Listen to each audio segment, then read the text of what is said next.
Access granted.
Hey Emily, welcome everyone. Sorry, I as soon as I hit live, I saw he was like massive. There was a huge moth in my house, and he's like flying around. I don't know how he got in. And I was like, well, I'm gonna try to save the guy. So I spent the last I've been live for 5 minutes. So last 5 minutes hunting down the moth that was like flying. He kept on flying in that corner over there. And so I caught him. I was like, I opened the window. I'm like, I doubt he's gonna go out the window by himself. So I had to catch him and move him out. Alright, so hello everyone. Hello Emily. Welcome everyone. I hope you guys are ready. Tuesday is the big release. So I have been working a little bit on some videos. Well, I got him though. So he's safe. He's safe outside. Because, well, I was thinking about like, oh, I'm just gonna kill him. But I was like, I don't really need to kill him. I'm like, that's so sad. I was like, that's so sad. I don't want to kill him. So I got him. I caught him. And I got a sheet pan and a what do you call it, like a Tupperware container, and I moved him out. I got him, so he's fine. But yeah. Anyways, so that happened. But yeah, so guys, last release, The Secrets of the Obscure is coming up. It's really interesting. We've had some. I'm gonna start out a little bit with these discussions. It was actually very, very interesting to see what people think about. So there's a couple of things I want to talk about that were brought up on Reddit, and I know that Reddit always has like a negative, like, you know, everyone always kind of like hates everything that happens on Reddit and stuff, and I do agree with that for the most part. But sometimes there are some interesting discussions, and sometimes people bring up interesting, you know, comments and things like that. So I want to just read a little bit about some of the comments that I have made, and you know, stuff like that. So someone had posted, what features would you like to see in the next expansion of Guild Wars 2? Basically title, my wishes are a completely new weapon, maybe two masteries that are useful not only for the expansion, which, so the first point, new weapons, I'm actually making a video, it's very funny that they're bringing this up, I'm making a video specifically about weapons right now, which is kind of really interesting that they're bringing that up. But masteries that are useful not only for the expansion, that's always something that I find, you know, I find very important. New legendary items, maybe a ring, but generation 4 weapons, new mount, housing, which has been coming up a lot in the last couple of years. One more map than Secrets of the Obscure had, dyeable weapons, and a new raid, right? So and there was a comment made,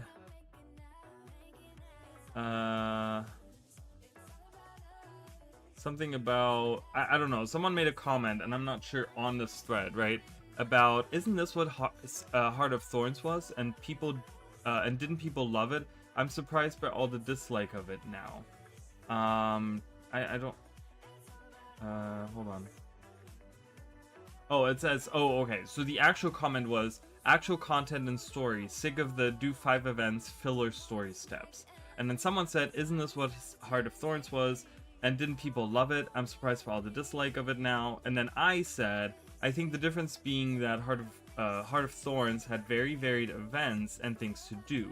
With Secrets of the Obscure, it's kill Cryptus events all around. I think Skywatch Archipelago was received better than Omnitas because it had a variety of events, but the problem was it was all stuff we had dealt with in the past, for example, dealing with Forged in the Desert and so on. Another reason was probably because the core game had gotten pretty stale for people. I remember running Silverways 24/7 before Heart of Thorns, so Heart of Thorns could have brought literally anything different and it would have been received well.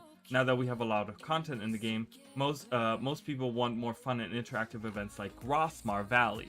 So I talked about Grothmar, and then someone brings up, comments on my comment and says, most people want more fun and they're quoting me, right? Most people want more fun and interactive events like Grothmar, but there's not much traffic in Grothmar Valley as far as I know.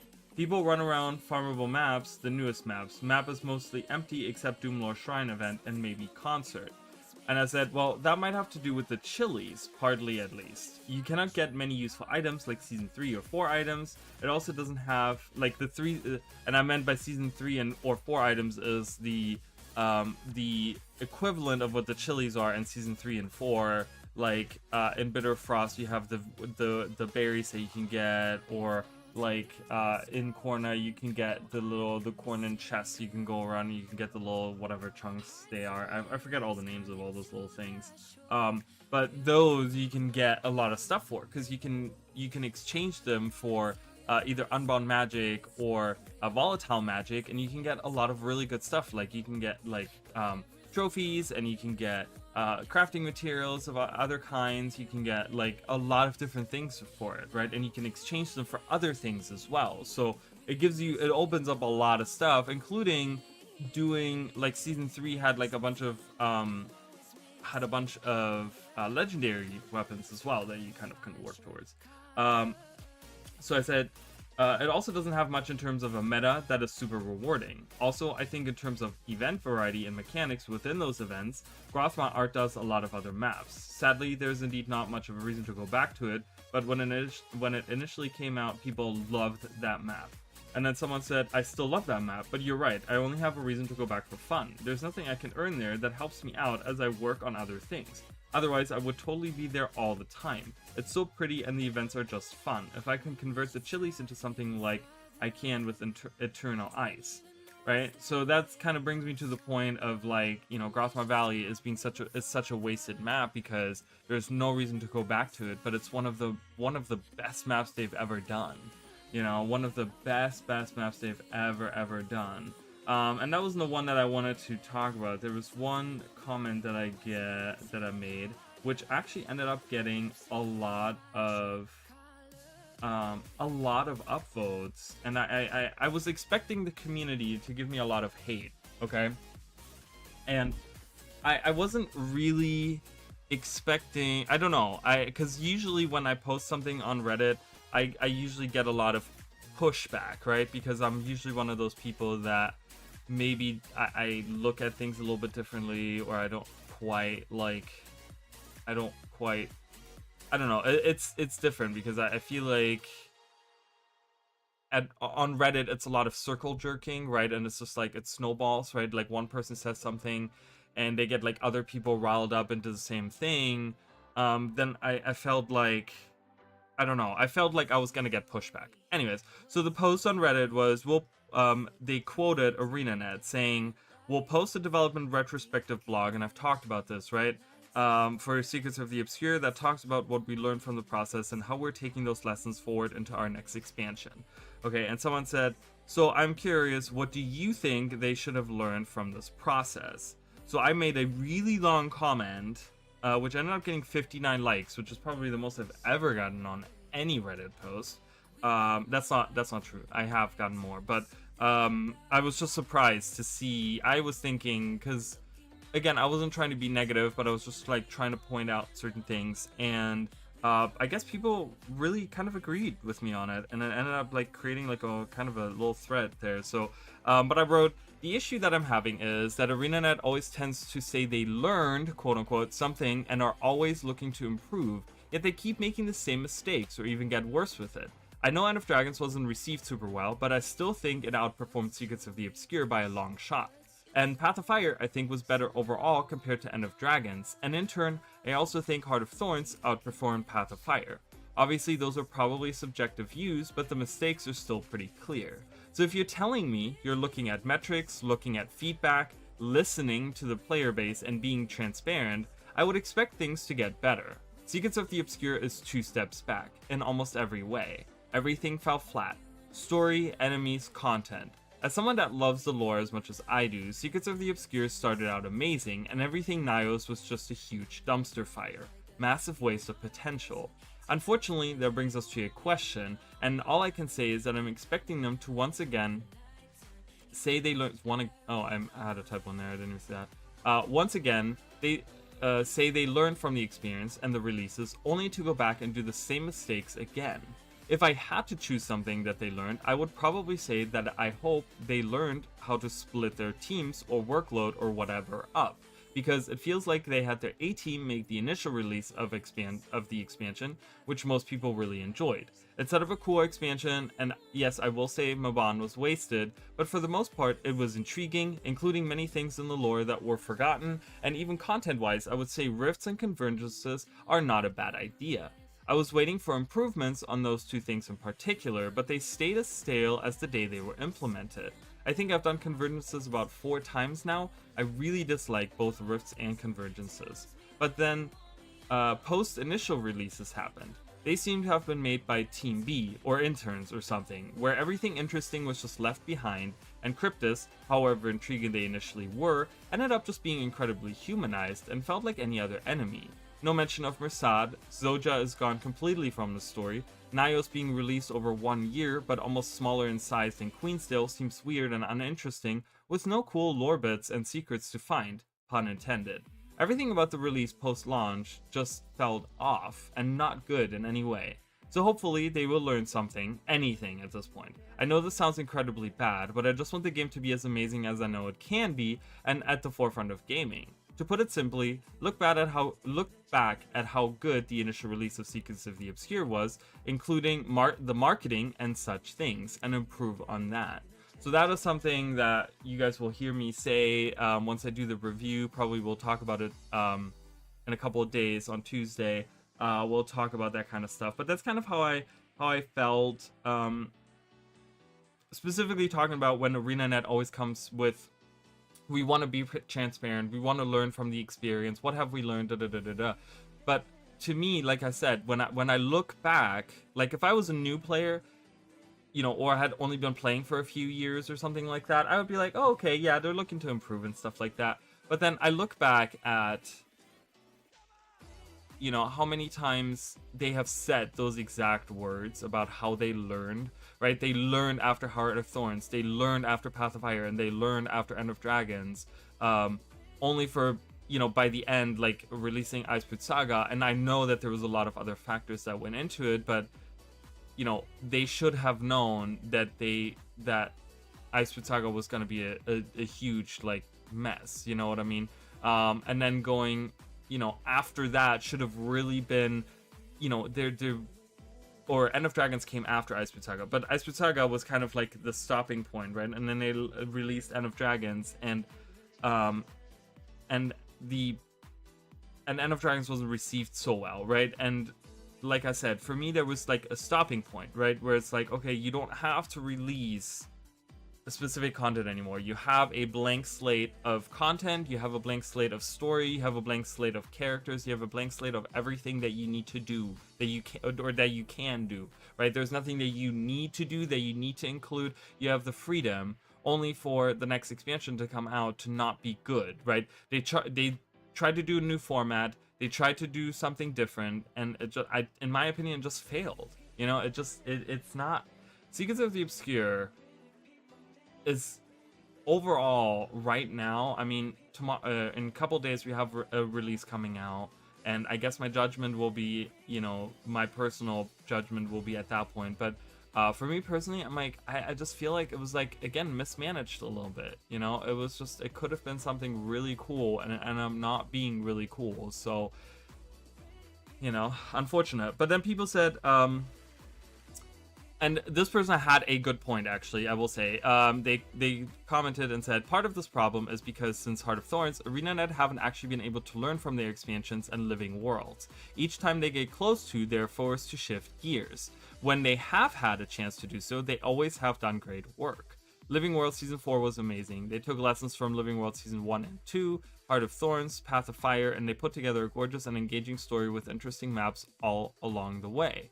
Icebrood Saga seemed to be on track to be amazing as well, using the lessons they learned from Living World Season 4, but they were forced to cut it to make End of Dragons ahead of schedule, so we got the shitty DRMs that wasn't ArenaNet's fault.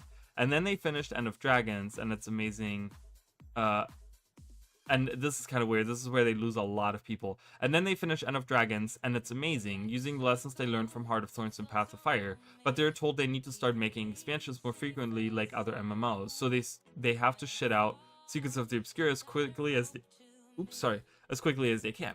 Now they have to relearn everything again. So let's kind of go through that, because they had 4 separate points, right? So they talked about, the first part was, part of this problem is because since Heart of Thorns, ArenaNet haven't actually been able to learn from their expansions and living worlds. Each time they get close to, they're forced to shift gears. When they have had a chance to do so, they always have done great work. Now here's the problem with that, okay?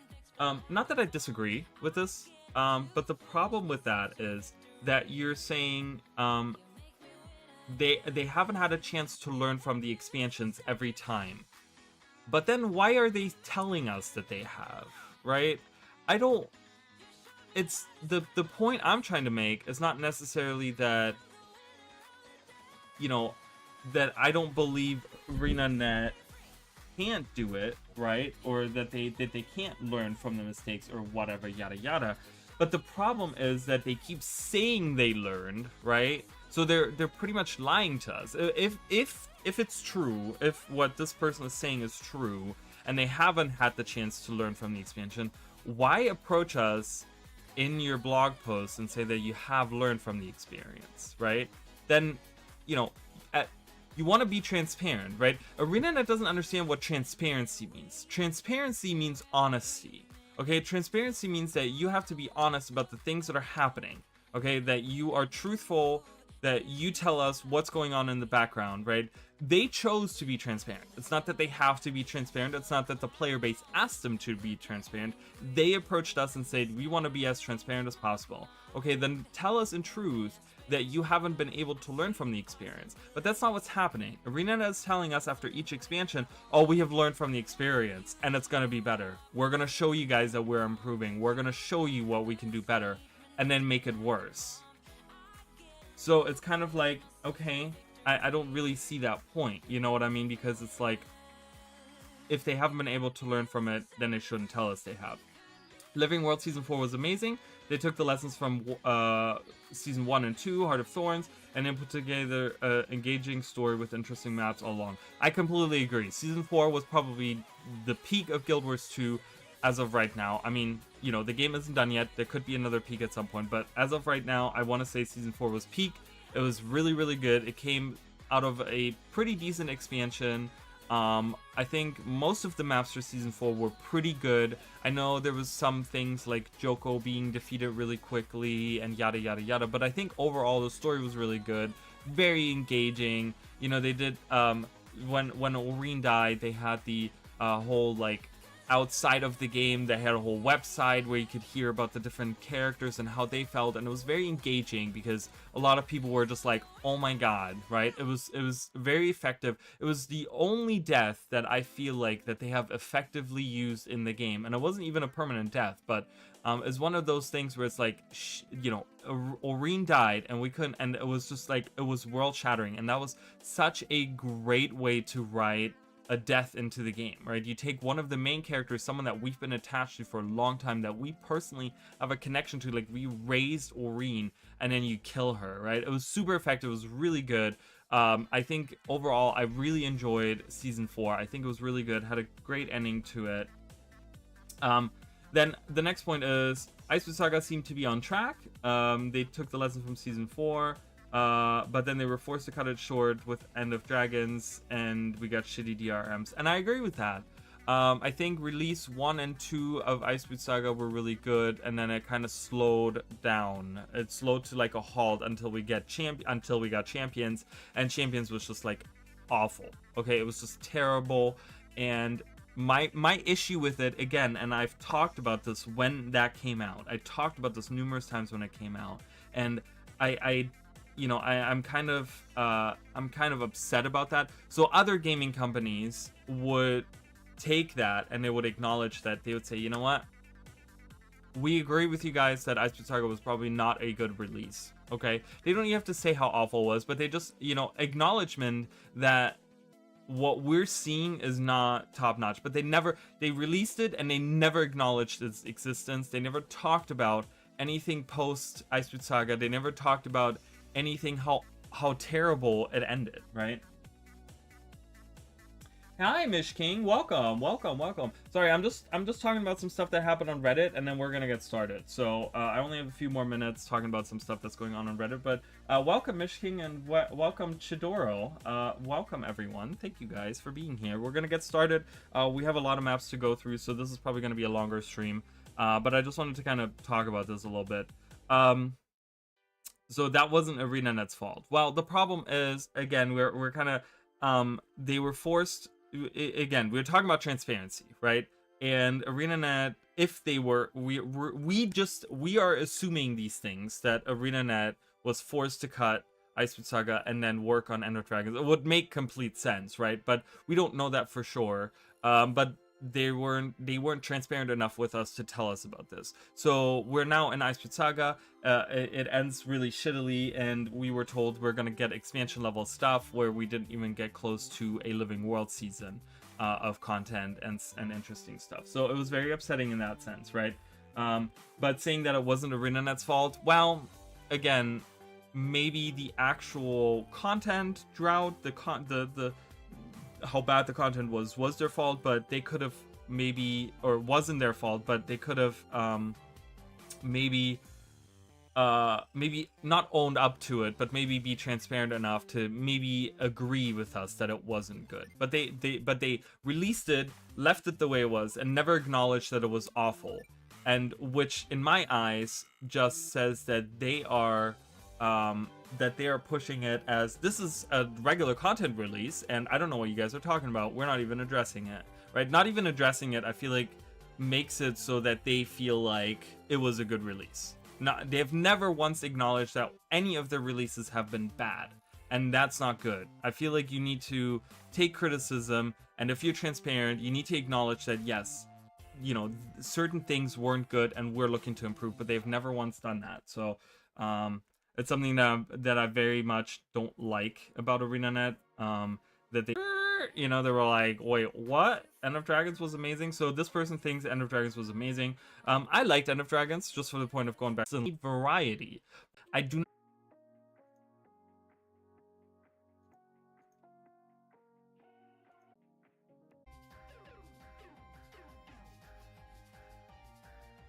Super annoying.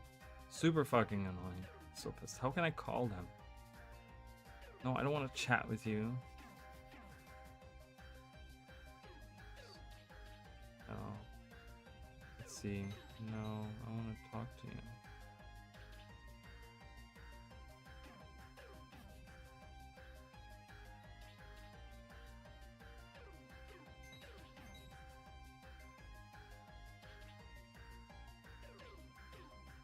I don't have a phone number to call. This is stupid. This is so dumb. I hate this. I hate my life.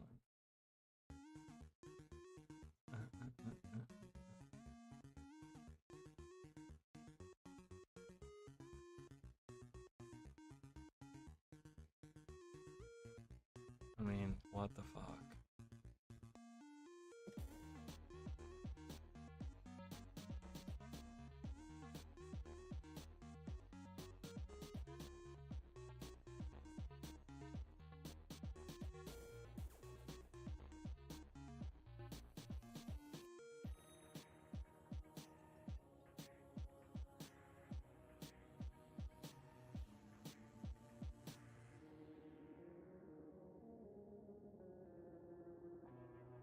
The same thing.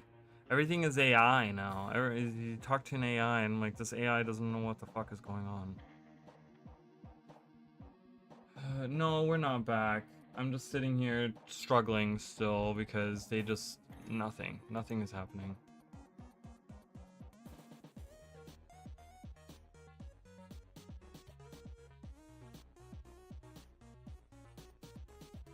No, down as well. I hate it. Because my upload speed is fine, or my download speed is fine. My upload speed is just crawl. Oh! No, I'm still losing. I think it's good now. It might be, you're right. Well, I'm still losing a bunch of frames.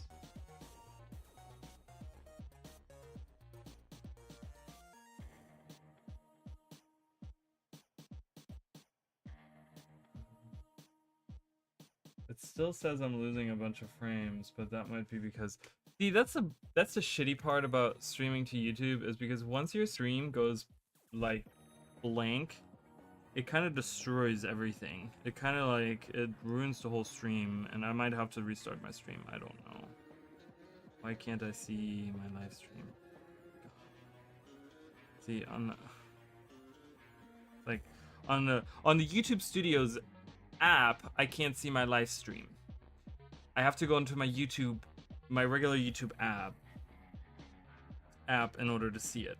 But then when I go on the website, I can see it under the YouTube Studios app. This seems fine. Yeah, I think we're stable now. I think we're back to being stable. I don't see any more frames losing, and the number of percent is going down. Oh, just lost another. Oh, no, we're back to losing frames.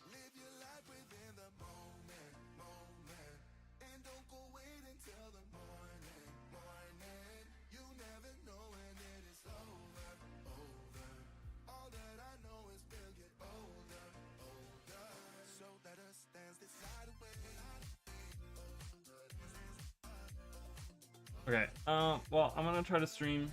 Let me know if you guys can't see anything.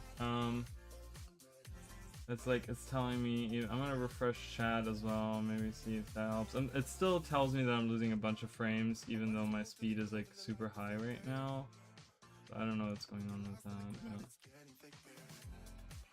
I'm gonna close that.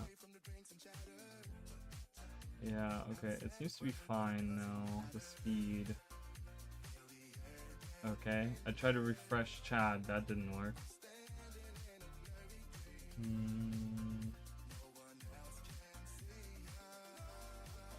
Okay.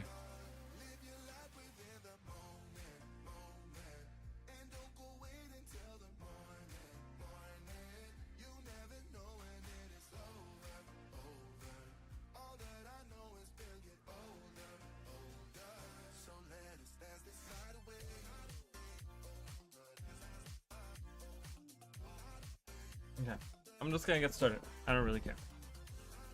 So let's hope we don't lose anymore. I don't see it going up.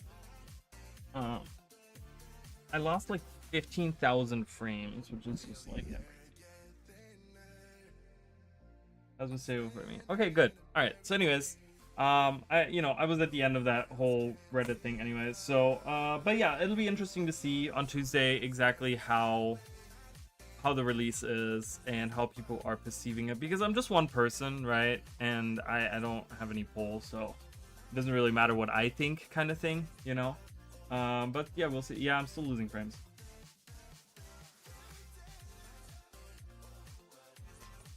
I'm still losing frames. Not a lot, but I'm still losing hundreds of frames, which is actually quite a lot. So,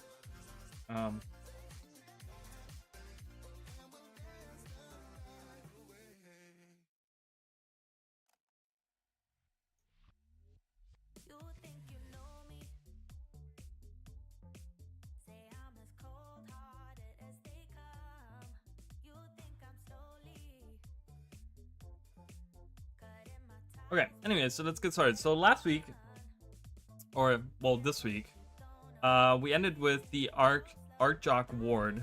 Arkjok. I don't know how to pronounce that, but we stopped there, and this was the little town. If you guys remember, this was the little town from the domain of, was it Domain of Korna? Domain of Korna, yeah, Domain of Korna. This is the actual town that you take over in the release. Oh, I gotta pull up the yeah, let's close this. I'm just gonna close as many tabs and things that I can. That'll probably help.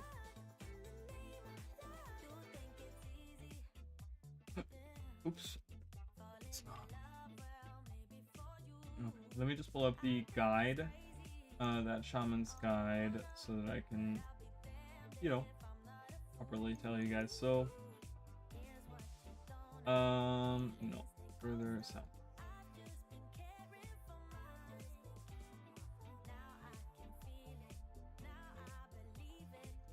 Oh, I guess, I don't know. It doesn't tell me. I think that's it. With, the domain, so pretty much the next two, so this map and the next map that we're looking at is pretty much the release of Domain of Korna split into into two different halves. So what we're going to be seeing is, so this is one half of it, right? This is the left half. Okay, so we're going to be seeing it because it kind of cuts off right over here. We talked about the lake, right? The hidden lake that was far away, and that's kind of where the map ends, right? We have the whole there's like this mountainous area, kind of this rocky area, kind of like here in Guild Wars 2, where some of the Joko supporters are like hiding. They came from the village, right? We talked about how the village is these farmlands over here. That is the village. 250 years later, that's north of the outpost. And some of them, I think the story is that some of them kind of left them, and they're kind of like worshiping Joko in the in the ravine on the side there. It's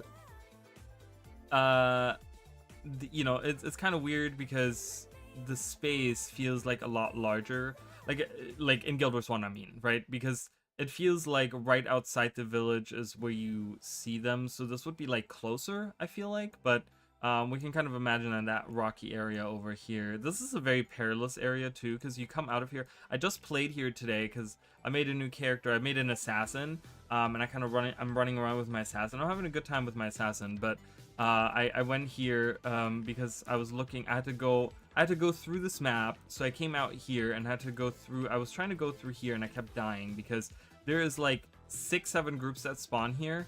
And here as well, there's a lot of enemies in this field that spawn. It's just like full of enemies. So I kept dying because I'm not level 20 yet, and these are all level 20 enemies. And I went across here, and then I realized I couldn't get across there, so I went north, went across the bridge, went across here, walked through here, went in there, went down here, and then this is actually open. Because this is the portal. I don't know why it's not. Wait, isn't that the portal? Yeah, I think that's the portal. I think right inside of there is where the portal is. Oh yeah, it shows you right there. So you went through there, and then I went further because the next map we're going to, that's where we're going when you go through that portal. It's kind of cool that I just played through this so I can kind of tell you guys. But yeah, so this is the town that we have, right? We have the thorn walls. The thorn walls would be like built right down here, that long thorn wall that we have. Because the Fortress of Gandera is right south of here, okay? But that is that little town, and it looks very different, you know? So we looked at this already. So let's go to the Dejarin. I don't know how to say that, but this is Koss's father's estate, right? Koss's father is this like big merchant guy in Guild Wars 1. We're gonna find that out as well once we play through Nightfall. And he owns this is his whole estate here, but it's been taken over by Khornan forces. They kind of, I think they, like, I don't know if he lost his if he lost it in a bet or something, but or if they like forcefully took it over or something, but this is like now occupied by not Koss's father, but by like these Khornan forces, and they're using this as like a slave camp kind of thing, like a prison camp for like centaurs and stuff. And yeah, so this part. I don't think there is much that we can see in terms of like, oh, how does it look, you know, Guild Wars 1 to Guild Wars 2, or you know, anything along those lines.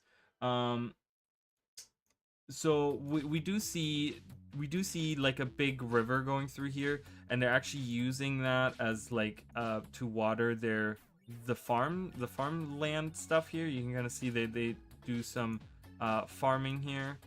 They have some like irrigation system where they use the like water from the rivers going through.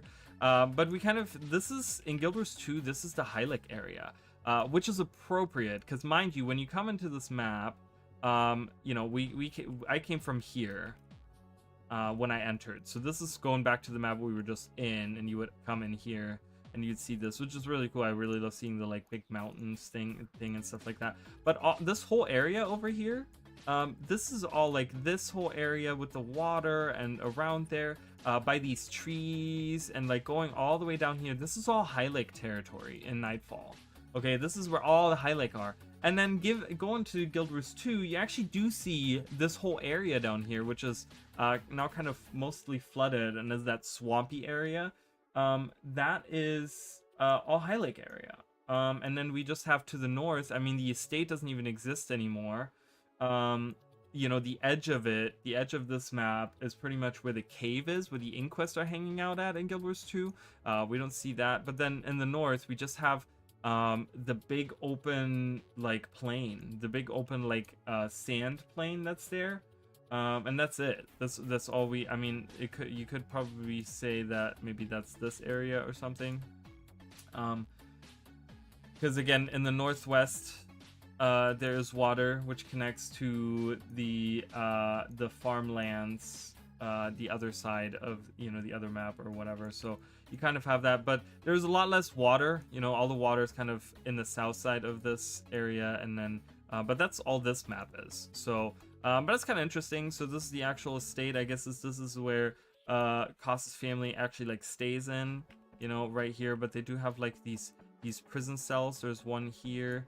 They have one down here. They have a couple here, which is kind of cool. They actually took the same exact building and just shrunk it down and made 2 separate. There's one here.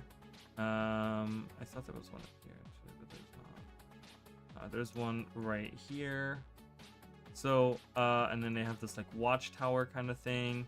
But yeah, so these are the lands. I'm guessing this is like the servants live here or something like that, you know, in these houses or something. Very cool. I really love that. Like I said, I really love the trees and stuff. I'm a huge fan of those. The trees of Guild Wars 1. I think they're really cool. And then we have some rocky areas out here. This would be in like Guild Wars 2 terms. This would be where the like Zoja, the Choya are like dancing like out here somewhere. Looks very, very different, right? There's not a lot of water. There's not that much greenery around. So it looks a little very different, but it is still High Lake territory. So in over 250 years, this whole area has been. Yeah, the trees are in a lot of ways for me in Guild Wars 1, and it's such a weird thing to say, but in a lot of ways the trees really add to the atmosphere because they have such a huge variety of trees. And when you go into any land, if you go into any like in the mountains or whatever, you always see like, you know, or you go into the desert, or you go you know, Echovald Forest, or you go like you know, Ascalon or whatever, right? The foliage is so diverse, and that's what makes it feel so unique. You know, like these trees, you see them in Korna, and you might not see them in many other places, which is really cool to think that they created multiple tree models for one expansion. You know, again, that gives you like diversifies the foliage and the areas that you have to look at, you know. So but anyway, so that's that map. Let's move on. We have a lot of maps to go through. Badok Caverns, I think that's to the north, correct? And the Modok Crevice. Yeah, so these are oh, apparently this needs to load. Oh, what? Oh, I accidentally clicked on next one. This is more of Korna. We're gonna look at that in a minute. So this is the most like northeastern part. Yeah, it is really cool. So this is the most northeastern part, and it's kind of weird because this is actually inside. This is a cave, but this is the most northeastern side of oh yeah. So this is coming from this area. This is where the floodgates were. Remember, we kind of talked about those, the floodgates that maintain the waters. And we actually venture through here, and these caverns are not anywhere in Guild Wars 2, okay? But it's this really cool mission where I wish they would have, I don't know, I wish there was more to do in these caverns. Because I think you can only access them during that mission, and there's no actual like, I don't think there's like an open, like explorable version of it. But it's this cool mission where you go in and you have to evade the Kornans in this cave system, right? And it's kind of weird because these little light things kind of block our view here. But it's this huge tunnel system, and you have multiple different pathways that you can take. I think there might be an explorable version of it, but so I guess we probably can explore it. I think there is, because otherwise there wouldn't be, like, you don't come to this side. But yeah, you have to make your way through this tunnel system, and it's I really love this map because I don't even know where to go. Through here. Yeah, there we go. Got it. Oh, I was just here. Okay, let's go this way. Let's go this way. I'm not sure where to go exactly. Oh, down here. And then this is where the last fight happens. You actually fight the Hunger, which is the demon that was summoned by Varish Asa to eat Cormier's eyes. And we actually fight him down here and we kill him. And then we exit through here, and then you exit out of the thing. So there's not much to say, other than that there is, oh, and then there's a statue of Duena here. Like a golden statue. We always see, once in a while we'll see those golden statues of the old gods, and they look very cool, right? But yeah, so that's pretty much it. It's just this cavern, this big cavern, with water, like a river running through it. I was trying to just like go through the walls and see where I could end up, but oh, we're back in the area I was in earlier. Wait, how do I get back out of here? Not through there. Through here. Through here. Through here. We have this little camp right here. And this mission is kind of cool because there's actually like different traps that will happen. And Donkoro, who is the like strategist of the Sun Spears, we actually see Donkoro in the Desolation. He actually hangs out with the spirits on the east side. I think isn't he the hard vendor over there too? But he's on the east side. You can actually meet Donkoro, but he's a key player in the during the Nightfall campaign. He's one of the heroes you can have in your team. But he actually he is required in this mission because he actually helps you through here, because he is, you know, he has such a strategic mind that he can tell when there's like traps happening, like when there's some, like he sees these things and he'll warn you and he'll be like, hey, you know, go over here or evade this way and whatever. So it's like kind of this like sneaky mission because we're trying to avoid the Cornan forces, because we're still on the run from them. And yeah, and then in the end they kind of trap us nonetheless, and we have to fight them, and then yeah, and then we go out. What is this? What is all this? Oh, okay, this is the other side of the, I was looking for, there's like a whole nother side to the to this. There's, so these you kind of see the palm trees as you venture around, and there's like these pools of water where it drips down, which is really, really cool. We see a couple of those places in Guild Wars 2 where it's like that, but yeah, you have this, it's very like, kind of cool, has a lot of character to it, I feel like, for a cave. I've been wanting a really proper cave system in Guild Wars 2 for a long time. Like a whole map that's just underground with like different things, like, oh, you have pools here, and then you have like a little oasis over, you know, in another thing, and then you have like maybe like a little shelter where people are hanging out, but it's just like the entire map is underground. Like, I've been waiting for something like that for a long time because I think it's really, really cool. We're still losing some frames, so I'm sorry if the stream looks a little choppy. I hope the upload isn't gonna be as bad. But yeah, anyways, so and then we have some stuff here. We actually got some buildings. Yeah, I don't know how you access all of these areas. I guess you do access this area. Oh, this is part of that. But I was saying there's like buildings. Can we not access these buildings? I guess not. They're just, these buildings are just here for you to see them, because when you go through the cave, you know, you won't see all this, like, I mean, you'll see the light, but you'll be able to see through it, and you can see the buildings up there or whatever. So it's kind of cool. A cave map, yeah. I mean, the thing is, I was super excited. I remember when Thunderhead Peaks came out and they started us in the cave, but the problem is that the cave part of it is probably the least used. Like, Thunderhead Peaks is a great map, but I feel like not a lot happens. I can go through the map and no events are going on. There's a handful. I could probably tell you, like, there's probably like 10 events happening at any point. Like, yes, it has 2 different metas that are happening, but there's probably only like 10 events in the entire map, which is just kind of sad because I really love the map. I think it's a fun map, but there's just not a lot to do in that map. And, you know, part of it is just like, you know, some of the events are just kind of boring. And a lot of the underground space there is wasted.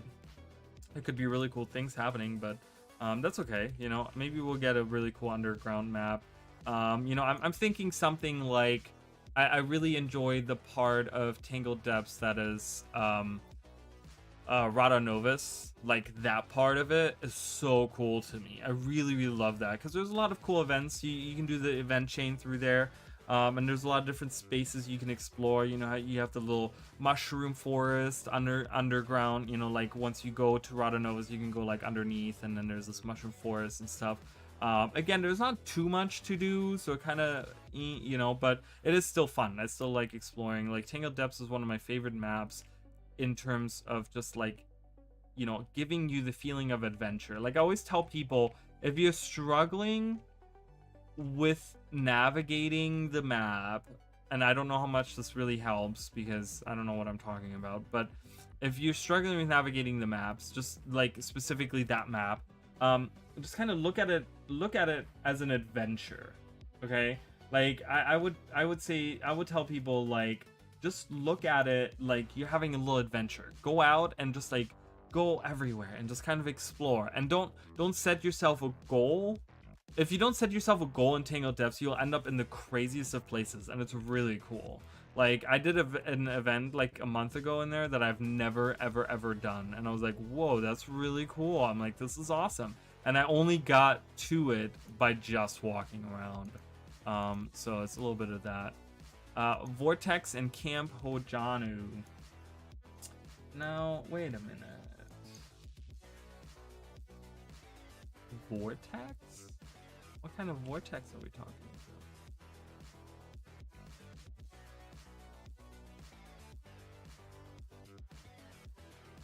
That's kind of weird because that's not the map. This is Camp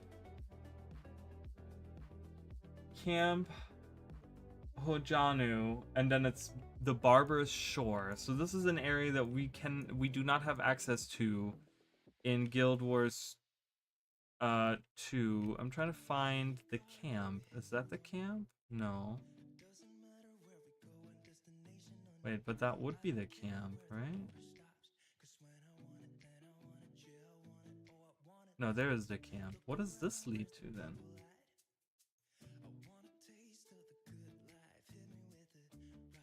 This is a camp. Correct? So the camp is there. What is that? Oh, this might lead to... And that would be on the map, though. I don't know what this portal is, guys. I don't know what this portal leads to.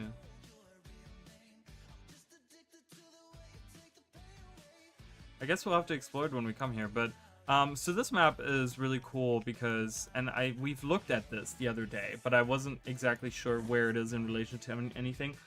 So this is we're looking, so this is let's kind of position ourselves a little, like go up here and kind of we see the whole map. So that is the camp right there. There's just a little outpost, and that leads to the estate. That if you go there, that is the Dejarina Estate, which is pretty much the east side of the domain of Korna, right, which is north of the Fortress of Gandera. So if we had a portal here, the fortress would be right back here. Okay, the fortress is like right behind this ridge, this small little, like, they're not even mountains. It's like a hillside. Okay, there would be like a little hillside right here, and right behind that would be the fortress. The gigantic fortress that we looked at would be right over there. But this is an area in Guild Wars 2 that we don't get access to. But it's really cool because it's this like little outpost that's underneath these rocks, and this is actually a Corsair outpost. This whole town is like Corsairs. This is where the Corsairs. This is like their main. I think this is like their main town. I don't think we see anything bigger than this. So this is a bunch of different Corsair crews, kind of like, this might be a little port for their like black market trading and stuff like that. This is where all the crooked people, like, they hang out here. Okay, they live here, they do their thing, they do their business here, and this is where they come to port. It's just far enough away from Gandera so that the Kornans can't get to them. And that's all that's pretty much out here. I think there's some Hylek and stuff out here again. We get some rocky stuff, but this is as far southeast as we ever get in terms of the land mass that's connected to Central Tyria, right? Because when we take Central Tyria, right, let's say we go from Lion's Arch and we go like southeast and we go along, you know, let me look at the map, and we go along you know, the Tarnished Coast, right, and we go along the Sea of Sorrows, right, and let's say we go to Thunderhead Peaks, right, we go across the mountains, and then we go along the Brand, we go south, and we go through all of Elona, right, and we go through the Crystal Oasis, and like all these places, right? We go south into the Desolation, and then we go from there, we go into the domain of Vabi, right? And then we go further south and further south, and the most south that we get in Guild Wars 2 is the Fortress of Gantera on that landmass, right? But this is actually in the universe, this is the farthest southeast that we've ever gotten. So this would be like unexplored lands, and there's like a whole area. You know, if you look at the world map, there's like a whole another area, like a beach area further out that way, that we've never seen before. So it's kind of cool. But yeah, mostly, I don't know what's happening here. This looks like there was like land burned down. There's like one dead tree, and this like weirdly, it looks like something burned right here. Kind of cool. And we get some trees, we get some palm trees, we get some greenery. It's really, really cool. And there's just a ton, you know, in this area, of course, there's a ton of like Corsairs that you can fight. And I think they have some beasts over here.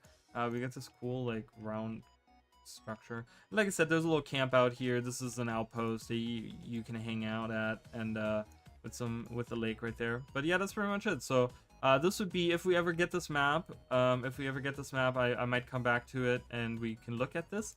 You know, if we ever get in this area, because we've never seen this area, and it'd be kind of cool to maybe, wouldn't it be kind of cool? Like, I don't think a lot of people talk about it, but wouldn't it be cool to get an expansion that deals with the Corsairs, maybe? Like, where the Corsairs are, like, building up a fleet or something, and they're kind of, like, all the different Corsair crews combine into, like, one massive fleet, and they're trying to take over, like, Ilona, or, like, attack Korna or something like that, because Korna doesn't, you know, Korna was completely destroyed by Palawa Joko, and now Palawa Joko is gone, and they're still maybe struggling, like, the Awakened, and, you know, all of them are kind of still struggling, and we have to go help them, and it's like a Corsair expansion. Right, and we kind of maybe there could be something where we can actually do like some battles with our skiffs. Maybe we can get some actual like cannon skills or something, and we actually have to like do some like ship battles, you know, and kind of do that, because the Corsairs are like you know, people out at sea, and maybe we can get some ocean, like an oceany map that includes maybe part of this, and this is like the enemy base or something. I don't know, but it would be kind of cool to get more of the Corsairs. I really like them. I think they're pretty interesting. This is kind of weird. I love how they have like this whole, you can't go there. Alright, anyways, moving on. Sunward Marches. Now that is, again, inaccessible to us in Guild Wars 2. Just gotta let it load. Everything, I don't know why it's loading so slow. It's loading really slow today. We're still losing frames, so I'm sorry for everyone watching that is you know, having bad quality or something. Hopefully, fingers crossed, that we will not have persistent issues over the next 3 days. Okay, can you please load this? Or okay, there we go. Jesus, goodness. Oh, I think it's because I exited out of the program that I wasn't updating it. Oh. So if we look at it, and let me just get figured out what's north and what's east and what's west. What's is this the Venta cemetery? Is this a cemetery? That is the cemetery. You can kind of see there's some graves. This is the cemetery out here, guys. It's called the Venta Cemetery. So that is the so I think the map would be like this. So if we went and try to look at it, I think this would be the correct way to look at it. Okay, yeah, so that looks correct. So this would be, if we look to the right, if we look east, and I kind of want to maybe get more of a bird's eye view rather than like a little side Diablo side view. Oh, ooh, the world is disappearing. Instead, like that. So if we were to go over here, so you guys kind of see the cemetery over here. If we go this way, this would be like right over here. On that side would be where the sanctuary is. Okay, where the Sun's Refuge is. You know, the little hub for season 4 that we had. That would be, so Jahai Bluffs is right there as well. Is like right over there. Okay, so this is west of that map, right? So if you go out the main entrance of the refuge, and you know, you come out to the little plaza, and you have that little grave from the achievement guy on the left side, where you can kind of drop down and there's a tiny little pond on the bottom. If you were to take that road further, you would end up like coming to the cemetery. Okay, that is how those two maps kind of connect, is through that road right there. So we would come out this way. This is a small little cemetery that they have here. Would be kind of cool maybe to see if we ever get over here, if we get a map this far west, you know, on this side, to maybe see like a huge cemetery, like that they expanded the cemetery or something and have like huge like graveyard, right? Like I would love to see like a huge like graveyard over here. That would be really cool, and maybe have something where evil ghosts are roaming or something, or maybe they're upset about whatever's happening. And that's kind of happening there. This is an entrance to the Sun's Refuge as well. So you would go in here, and this is one of the entrances into the refuge. So like I said, this is on the far western side of the refuge here. We do have a big garrison right in the middle of it. So again, they could have made this into like a town.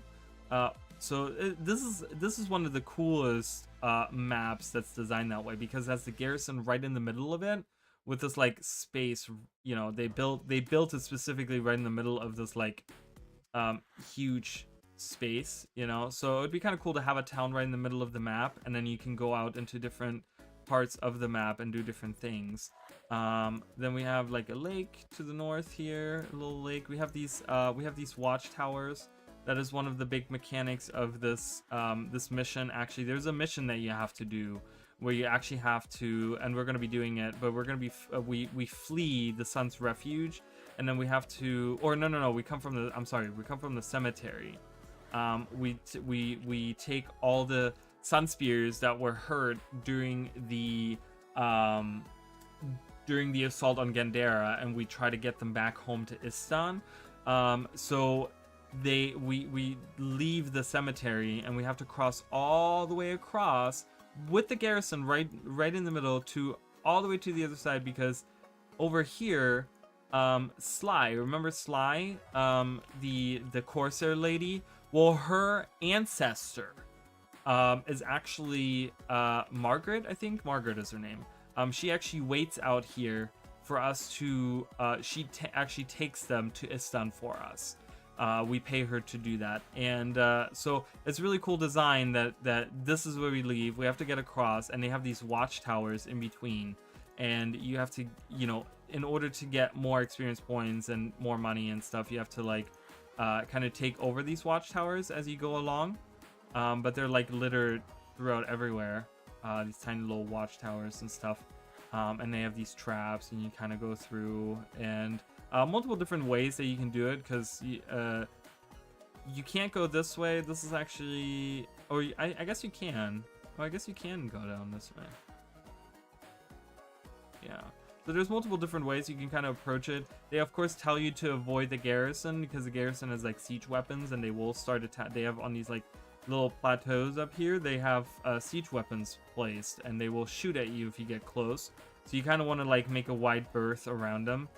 So usually the way to do it is like going along the watchtowers. You know, like you come to that watchtower and you walk down here, go to these watchtowers, go over here, go down here, and then go across. But if you want to get all the watchtowers, you would kind of like go from there to this watchtower, or this watchtower, go over here, go back around, or whatever.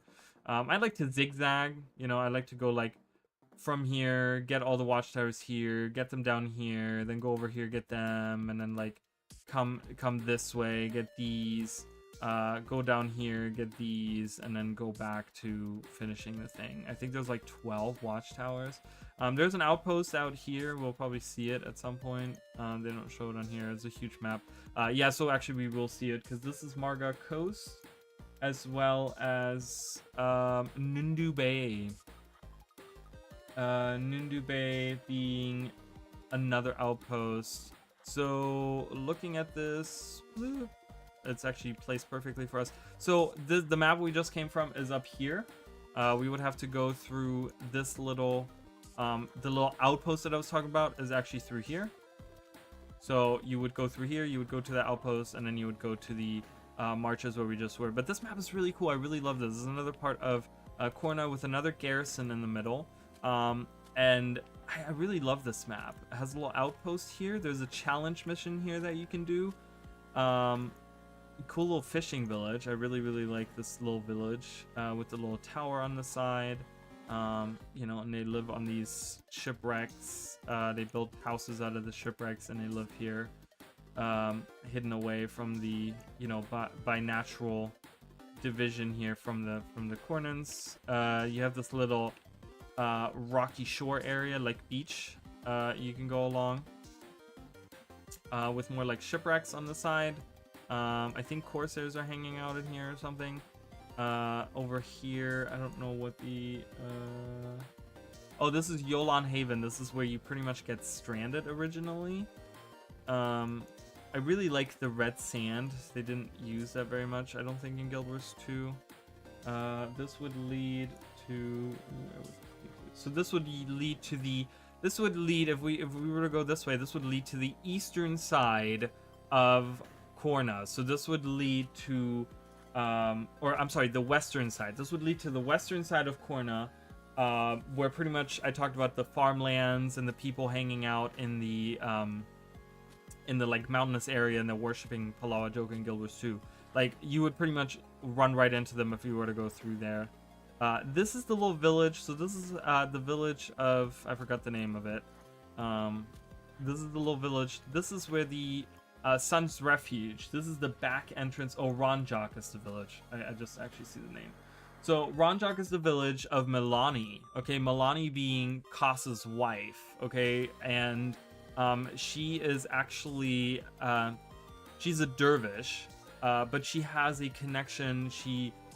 It's actually cool because whenever I have Milani in my team, in my group as a hero, I like to give her earth prayers because she is kind of connected a lot to the earth. Okay, she feels things and she has these dreams, and it's always like, it seems like very earth related, her magic and her weird, like, you know, powers that she has or whatever. And this is her village. This is Ranjak village. This is a very poor village. As you can see, like, there used to be rivers running through here, but it's all dried up now. So these people are kind of like living, you know, this was like at some point like a big lake. The shore might have gone all the way down here. It looks like that the water has kind of like moved back. So these people are kind of like, you know, this lake looks like it's kind of dried out as well. This looks like it's like almost an empty lake bed, and they have farmlands here.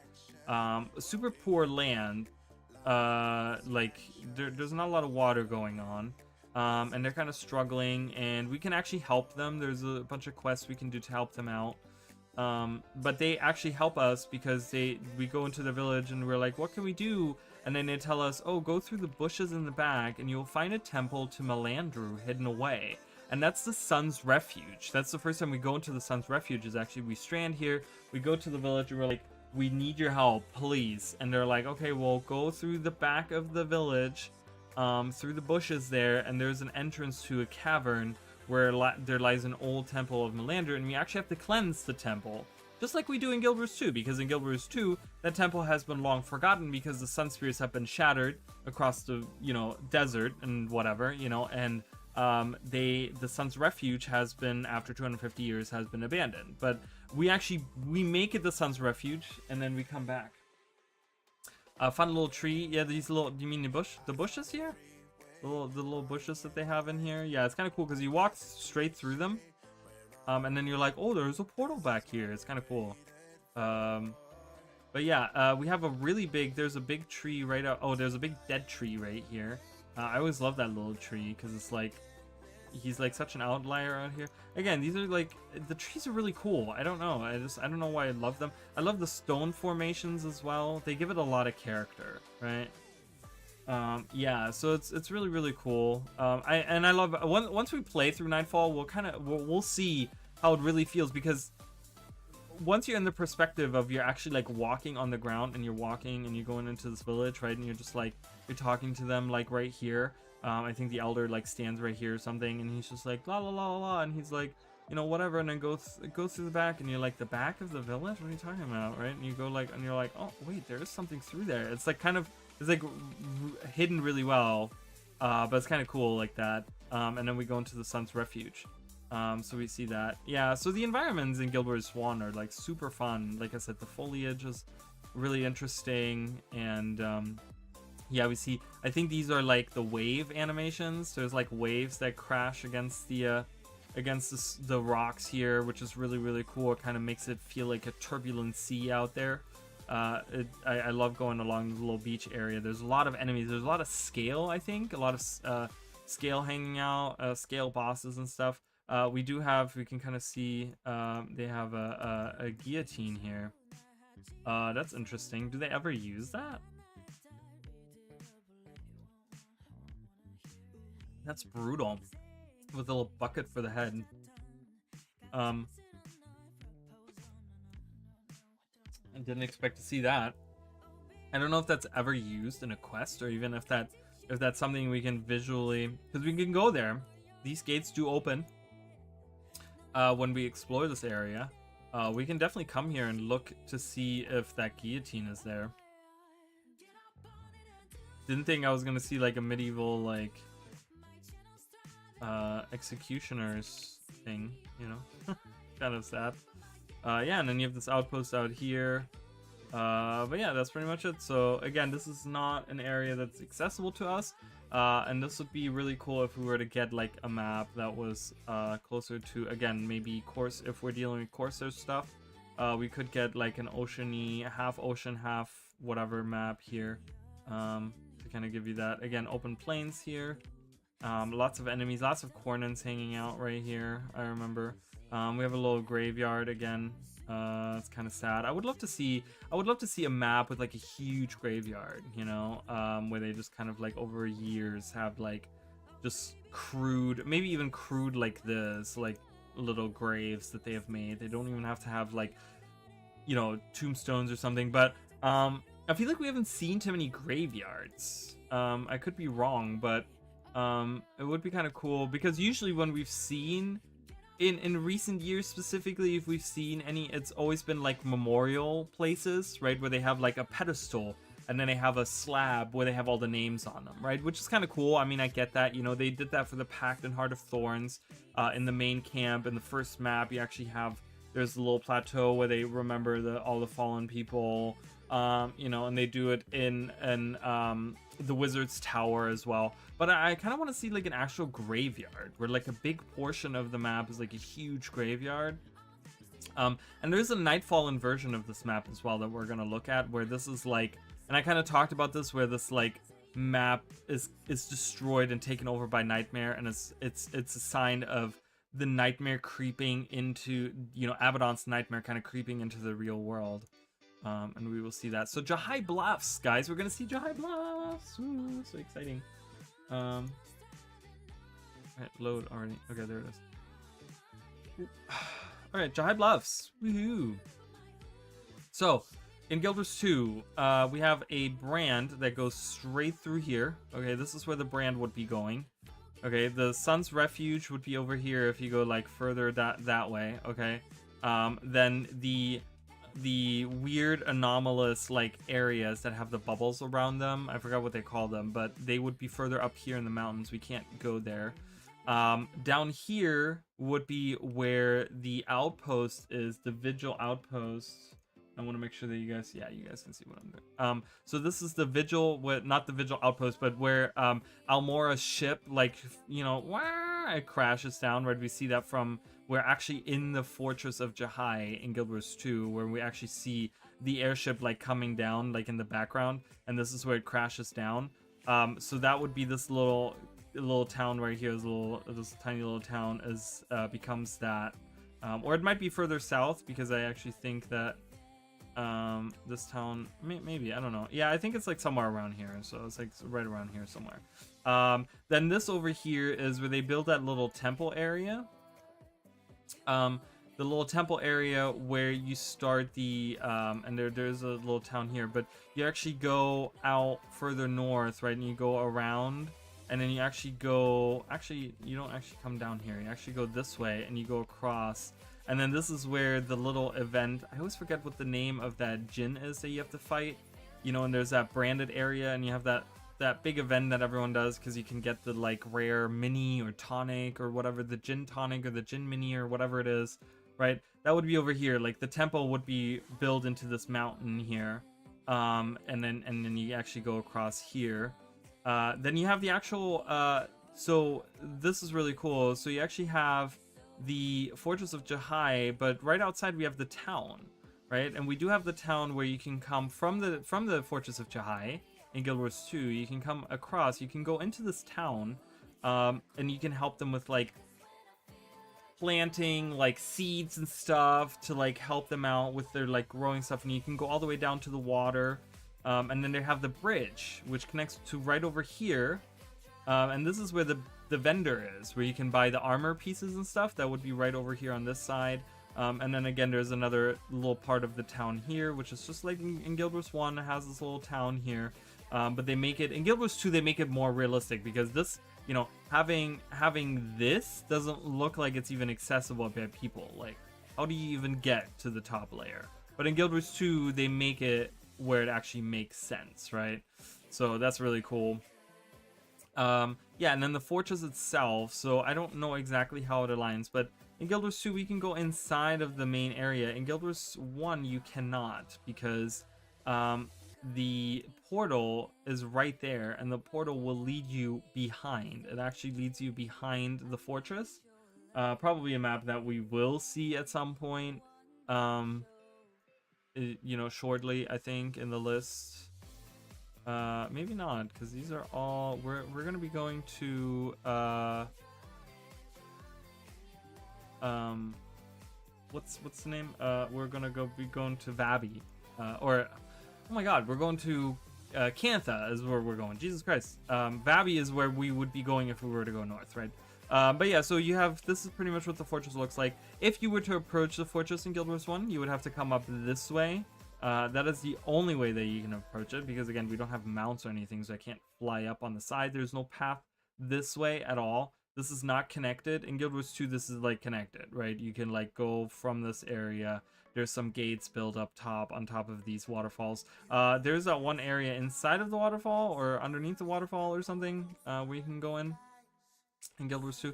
But yeah, here we would go. This is full, like, chock full of Cornins. This, you need like a really strong team in order to get through, because there's enemies everywhere. But you come down here, you go up here, you go across the bridge. There is a resurrection shrine here.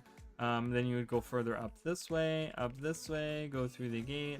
And again, we will see this more clearly in the comparison streams, where we will explore these areas side by side. So that will be happening shortly.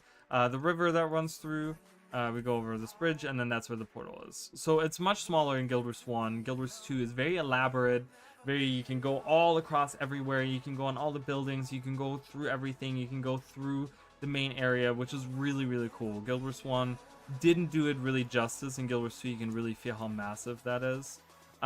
This garrison, now this garrison is really interesting, because this is the garrison that's like right on the edge of the brand, and this is the garrison that the priestess of Balthazar, what's her name? Zafira. Zafira actually, this is the same garrison where she attacks you, right? It's that big open spot, but it has that building. This is the building, and then it has the field right next to it. I don't know, the open field is more on this side, but in Guild Wars 2 it's like on the left side of the actual building part of it or whatever, and she's at the top, and she like snipes you down or whatever, and then you have to like follow her, and you go to the other pillars and stuff or whatever, you know, and that's right here. Then you have the event with Palawa Joko, where the fake Palawa Joko comes out, and you have to like defeat him, and it fails many times because you need to CC all the different like images that are being made by this Mesmer, you know, trying to control the people with like a fake image of Palawa Joko. But that is actually, the monument is actually right here. This is the monument. We've seen these statues before. This is the only one that has like the carving in its head with the glow around it. The other ones were all they looked a little different than this. But that's the this is where Palawa Joko was trapped under. This is where he's trapped under in Guild Wars in Guild Wars 1, and in Guild Wars 2 we actually can go. I think there's once you successfully finish the event, you can go inside of it. There's actually like a chamber underneath it. Again, we will probably try to explore that as much as we can. The brand is all over here. There's the one portal where you can go, where you have to go into the little rift that's in there. The brand is all over here. This is kind of cute. I don't really know what that aligns with, but yeah. And then you would go this way, right? You would go this way to fight the Shatterer, the branded Shatterer. You would help the what are they called? The Durfs or whatever they're called. The suits, the golem suits that they come from the pack from the broken ship, you know, and you have to escort them, and you would escort them along here, and you'd go across there. I think this bridge also exists in Guild Wars 2. You know, you have the skeleton over here. But yeah, you would go that way. And the path does split like in Guild Wars 2. In Guild Wars 2, it does split as well, like that. And you'd go further that way. And yeah, so that's the Jahai Bluffs, guys. Looks, that was one map where I was just like, oh my god, they did a really good job doing it like one-to-one, translating it and using the areas in interesting ways. Like making that a temple area with, you know, because you have the buildings there, and you know you have a shrine here. Building the temple into the like mountain with the, you know, the village out there, it doesn't exist anymore. Maybe they built that shrine or whatever, and then using this area for like the thing, and then that, you know, making. I mean, they used all the different things that existed on this map and made something interesting out of it, you know. So I really like that. I think it's really cool. So, but that's Jahai Bluffs. You know, and then you have the you have the little ridge that goes north this way, and you have the tornado comes like through here, you know, and it goes like through there, and then this way, and then that over here, or whatever. So, all right, next map. We have a lot of maps to go through. Imperial Isle. This is a guild hall? Question mark. I think this is a guild hall. This is this is one of my favorite guild halls actually of Guild Wars 1. It's all like super Kaineng, right? This is like Kaineng. I mean, this is like the Raizu Palace, but this is the there is videos. If you guys want to see some really fun videos with some good music, there is the Guild Wars 1 dance videos that they made. There's like these videos where you have people in their guild halls dancing together, and there's like 50 of them in a group, and they're all dancing together because so instead of having every race every race in Guild Wars 2 had a different dance, right? But in Guild Wars 1 it was every profession, because you're always human in Guild Wars 1, but every profession had a different dance, and they had some really good dances. And you can see all these dance the dance videos is like a montage of these different classes characters. There's like 50 of them in a group lined up together dancing, and it's super fun. I love watching and going back and like rocking out to the music. It's really cool, so I highly recommend checking those out. I think you can just like type in Guild Wars 1 like dance videos or whatever into YouTube, and you'll find them. They're like 12, 13, 14 years old now at this point, but definitely worth if you want to get a feel of like how the Guild Wars 2 or how the Guild Wars 1 community back then, they were like this really tight-knit group of like people were just so enthusiastic about Guild Wars 1. Guild Wars 1, like, I feel like never had a release where people were like, ooh, you know, it's like, I don't know if that's good or whatever. Like, it was just like good vibes all around, like all the time, you know. And people look back at it very nostalgic, right? Nostalgically, in a nostalgic manner, I guess you can say. All right, moving on. Isle of Jade. I don't know. Is this another guild? Is another guild hall? Yeah, it's another guild hall. I don't know this. I've never been in this guild hall. Two teams fighting again. You know, you would have this group versus this group fighting. But it's kind of cool seeing more of the Jade Sea. Wherever this would be on the Jade Sea, I have no clue. Again, I'm not gonna linger on these because I don't know. There's not much to say about them. Isle of Weeping Stone. So this would be the Guild versus Guild area. It's kind of cool. They have a cathedral, but it's open, right? And the Echowild Forest this is the Echowild Forest map. With the mushrooms, we didn't get a lot of mushrooms. We didn't get a lot of huge stone mushrooms in Guild Wars 2. That would have been really nice. We get the statue of what? Birds? Crows? Whatever that is. Oh, it's a human. It's a human being attacked by crows. That's a unique asset. I don't think I've ever seen on any other map. It's very scary. It's very gothic, right? I really love how the Kurzik were like very gothic inspired. It's very cool. Because it makes it like there's a difference between having like dark fantasy and gothic, I feel like. I feel like that's you know, they're adjacent, right? And they kind of fall under the same umbrella of like, you know, but it feels different and it's really cool. It's more of a like a sophisticated dark fantasy, you know. So we have that little map. God, I can't even zoom out. I go right into the trees wherever I zoom out. So we have the trees going up so high. All right, moving on. Isle of Meditation. And this is the Xingji Island inspired guild map. So guild hall. This is one that I know very well as well. This would be where the guild lord sits, I think, is right there. It's really cool. You know, middle area, that's where they would fight. Other guild spawns over here. Again, not much to say. It's a Xingji Island inspired guild versus guild map. As you guys can see, they did a lot of effort. They put a lot of effort into a lot of maps, and then they made smaller versions pretty much of these. Now we have the Deep. Now the Deep is super interesting, okay? The Deep is such a cool map to explore. We're gonna start right at the beginning. So once upon a time, okay, so we're way above. You can see where how the map goes. All right, right up here. So imagine Giala Delph, right? We're actually diving through the map of Giala Delph, and I don't know if I'll be able to do it in the comparisons. I was never able to, or I never, because I kind of left Cantha and I haven't done the comparison stream in Giala Delph, but we actually can. We could possibly, and I just recently found this out, we could do a comparison between Giala Delph and Guild Wars 1, because Giala Delph is actually pretty much accessible to us in Guild Wars 1 in the Elite mission, The Deep, because they actually align pretty well.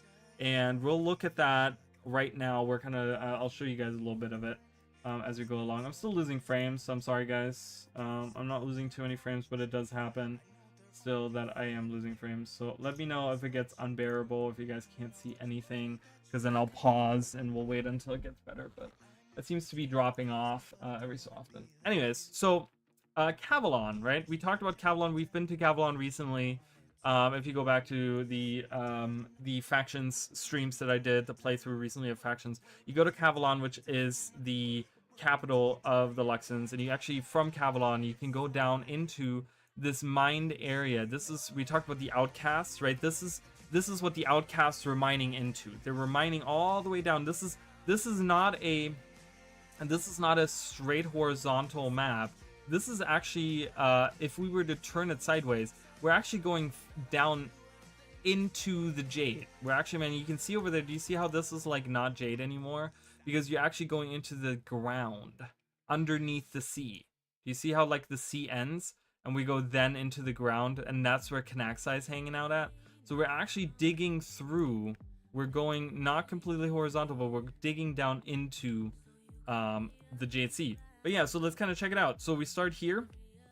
And this is where you go in. This is the starting area. This is before you go in. You kind of hang out with your people. You kind of gather together here. I remember many times hanging out with my guild from Guild Wars 1, sitting here waiting to see when 12 people will gather. You know, by the end of Guild Wars 1, that was kind of tough to do because a lot of people had kind of left. But early on, I remember many people were running these all the time. And then you start the mission, you actually get split into 4 teams, and that's what makes it so hard to do it in Guild Wars 1 now, if you're doing it solo, because you actually have to split your team up into 4, and it's kind of tough to do it. You can make it happen. You have to kind of fidget with the flags of the heroes and stuff, and you kind of have to like position them certain ways and then walk back and forth and blah blah blah, all this stuff. But it splits you up into 4. Okay, so it splits you up into 4 groups, and then you go into the first part, so you can kind of see how these teleporters here respond to other teleporters. So there's one here, one here, one here, and then one further over there. So that's where your teams get split up to. Right here, right here, right here, right here. And each of these chambers has enemies that they have to defeat. So you take 12 people, you divide them into 4, so teams of 3, right? So you have 4 teams of 3 that are kind of going in and doing their thing, and then they join together in this area right here. Yeah, so they join. So there's one gate there, one gate there, one gate there, and one gate there. So they join back into this area here, and then from that point on, you go forward. So it's really, really cool, super fun, and yeah, and you go through, and this would pretty much be the first part of the Gjallardelv area, I would say. Again, it doesn't really align. We can't really say like, oh, this is the area where the outpost is or whatever. But yeah, so you can see it's like a big quarry, right? They have these scaffoldings on the side where they're just like mining away at the jade. Remember, they're using the jade for their armors in Guild Wars 1. It's the part of the Luxon Way where they use the jade. But yeah, then we venture further into the next part, right? And we do have a next part in Guild Wars 2 as well. And we start seeing pools. This is the pools of water that we see inside of the Jade Sea. We do see some pools here. We can't go into this area up here. But yeah, because we come from over here and we go down this way and we go down here and we go along here. And I think there's some enemies along the way. And then we actually go along the pools and we go down here and we go here. But this is kind of cool to see. They took this mission and kind of made Gjallardelv out of it. Again, it's not a 1-for-1. They give you like this weird, like it's almost like a temple area. It's very interesting. I don't know if this was, if there's ever like a word if they ever talk about, because you have this, you know, clearly you have these little tents where the quarry people kind of hang out at. But then they have this little like gate, and it leads up to, you don't actually go to this area down here because you actually walk across. Like I said, we're actually up here on these platforms, and we actually look down. You can't actually, you go through this maze area here, and I think something might be up here, and then through the gate. But this is where it blocks off this bridge. You can't actually go on there, as far as I know. I don't think you can. So all of this is all just like visual. You can kind of just look at it. But yeah, they have this like weird temple area, and it's like, okay, well, did they build that on purpose? Did they build that for Kanaxai, or what's going on? Weird, right? So you go further down, and you have this like passage. Ooh, what is that? I think that is isn't that the big jade Leviathan? I think that might be the Leviathan or something. It's a big jade piece, I want to say. You can see, I think it's supposed to glow. I think that's what's happening. But that's kind of how you get introduced to like even the further parts. So we see more of these pools of water underneath here. You see more glowy chunks of the jade. I don't think can we go to these areas back here? I don't think we even can. No, I think it blocks off right here. So this is just an intermittent area, because you come through here, and then you go along here, you go down here, you go over across here, you go this way, and you go up on the thing, I think. You come down here, you go along here, you go down here, you go down here, and then you move on, right? This is the end of the Jade Sea. So this is, you know, we see all the water. If you think of Gjallardelv at the very bottom, before it turns into like the rocky area, before it turns into like not being the Jade Sea anymore, we see a lot of water too. You know, we see a lot of water. But again, this is all visual. We can't go into any of this. You kind of just like, as you walk through the mission, you can see this. Same with the other side right here, because this is as far as we go, like this part right here. This is all just visual. You know, we can just see how they're mining away. And then we go into the like, oh, this is past the Jade Sea. And we go in and we come into this big cavern area, right? And it's like, whoa, okay. And then we venture further through. And then right here is actually interesting. It actually splits up. So we actually do see a split. So you can go the right path and go down here. Or you can go this way and go the other path. But we have a giant chasm as well. So that's definitely something that we see. Again, they combine right here.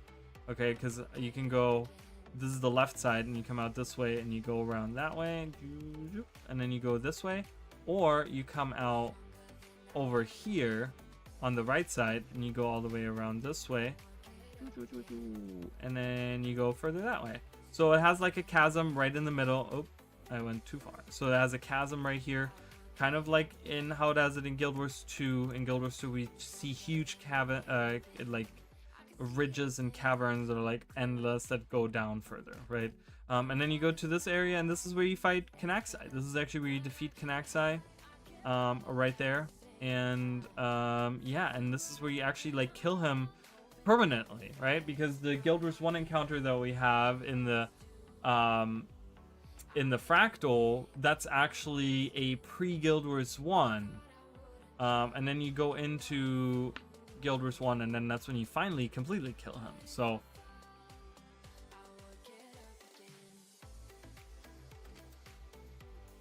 yeah. And that's the deep. So kind of that's what they build Galadelph off. I think the split at the end here inspired a lot of the like having the different paths that lead through. So Galadelph wasn't a bad concept at all, but you know, it's very it was very hello? Okay. Very far away. But you know, it's just one of those things. Alright, so we see more of the Jade. So this is the Jade Quarry here, coming from the Luxon side. You go in, this is the little outpost, and then you fight. This is the main quarry of Jade that they have. And this is like a PvP mode that they have where you can either choose to fight for the Kurziks and go down. That's the loading. That's the loading area is like up here, actually, right there. And you can go in, or you can choose to be Luxon. That's the loading area there, and then or actually right here, and you get.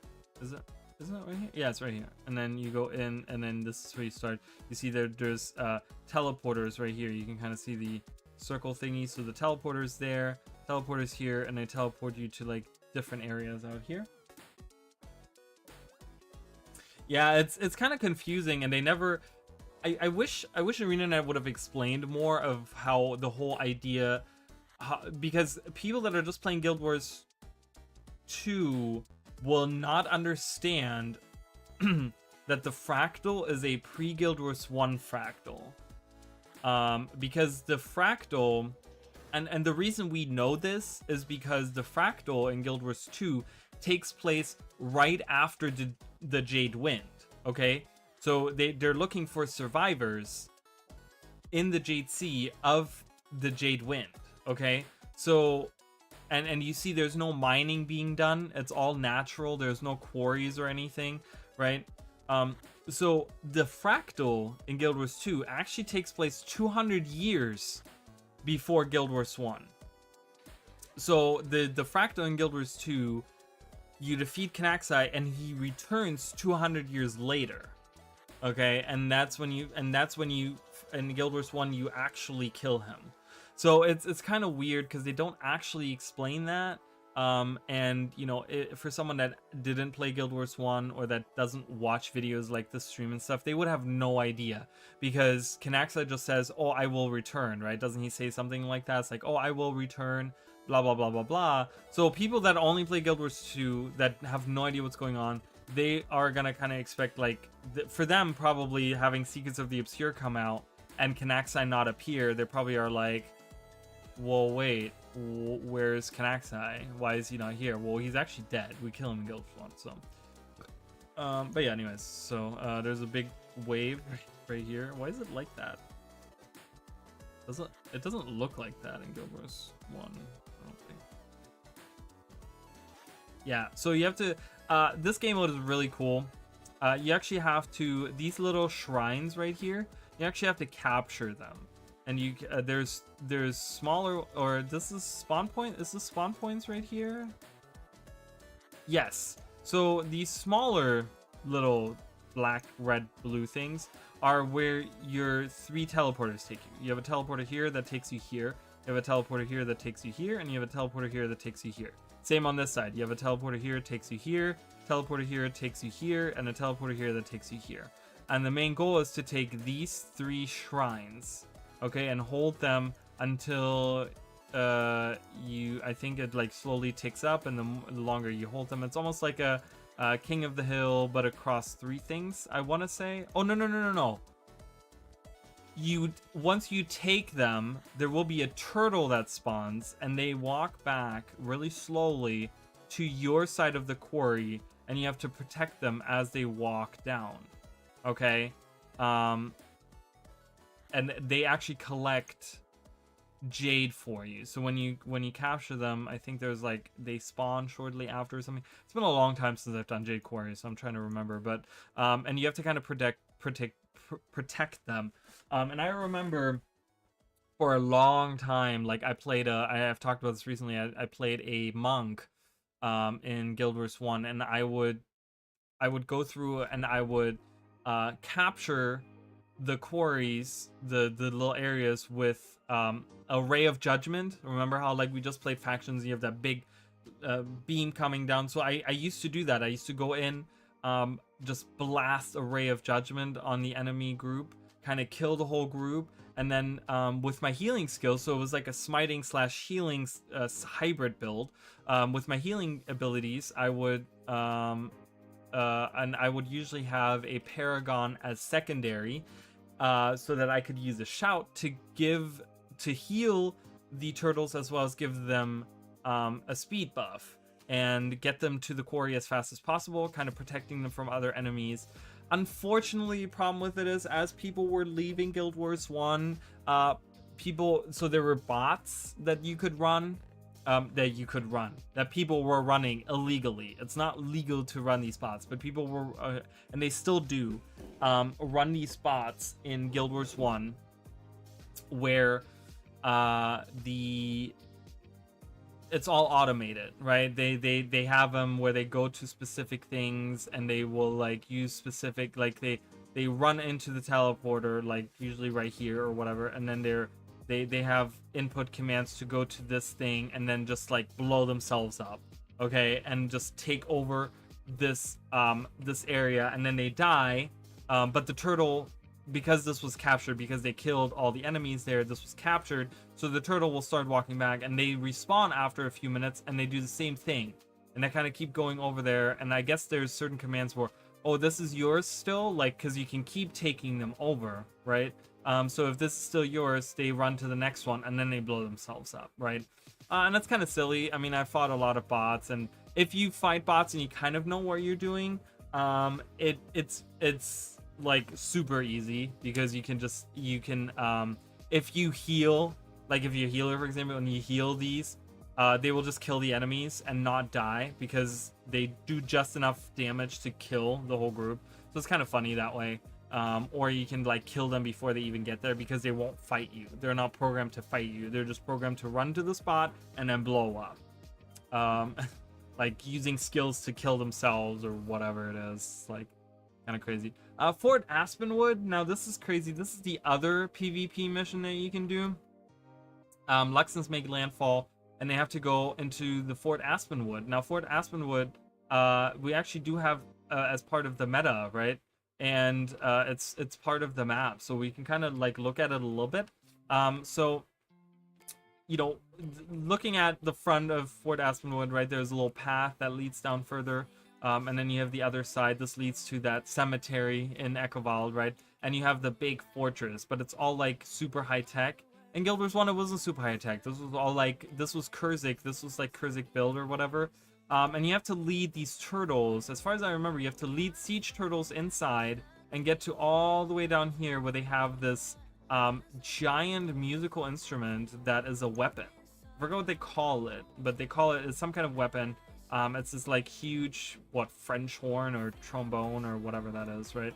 I don't know my instruments, but it's this giant instrument that they use, like, you know, because the Kurziks, remember, the Kurziks have an influence of music, and it's such a shame that, you know, with the virtuoso coming into the game and stuff for End of Dragons, but us not actually having Kurziks to talk to, it kind of loses its meaning, because the Kurziks were, they had, they were very gothic, you know, that was their whole thing with the cathedrals and stuff. We see this right here.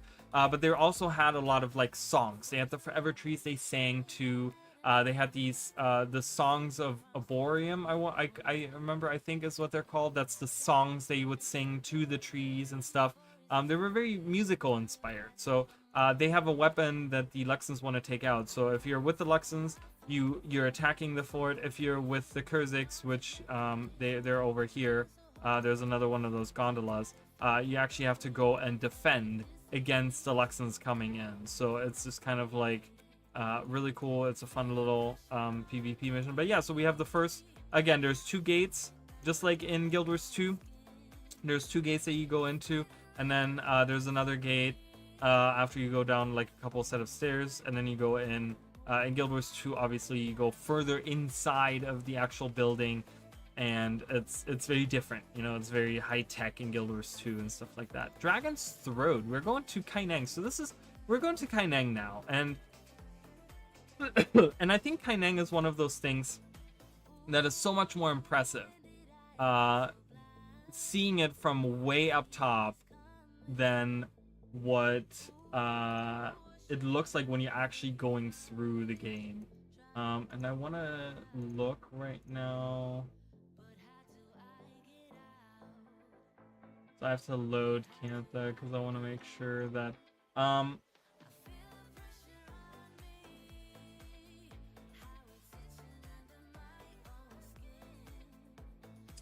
yeah, so none of these things, none of Kaineng are accessible to us. Remember, Kaineng is all underwater, unfortunately, so we don't see any of it in Guild Wars 2. So there's really no comparison that we can do for anything, but it's just kind of cool to see. This is a challenge mission that you can do where you go through and you have to defeat Afflicted or something, and you can go through. But like, look at like how the city just looks. You have, I guess this is Raizu Palace or something. I guess there's a beach out here. This is where the water goes to. Let's kind of go into like an area that's, they loaded us in here.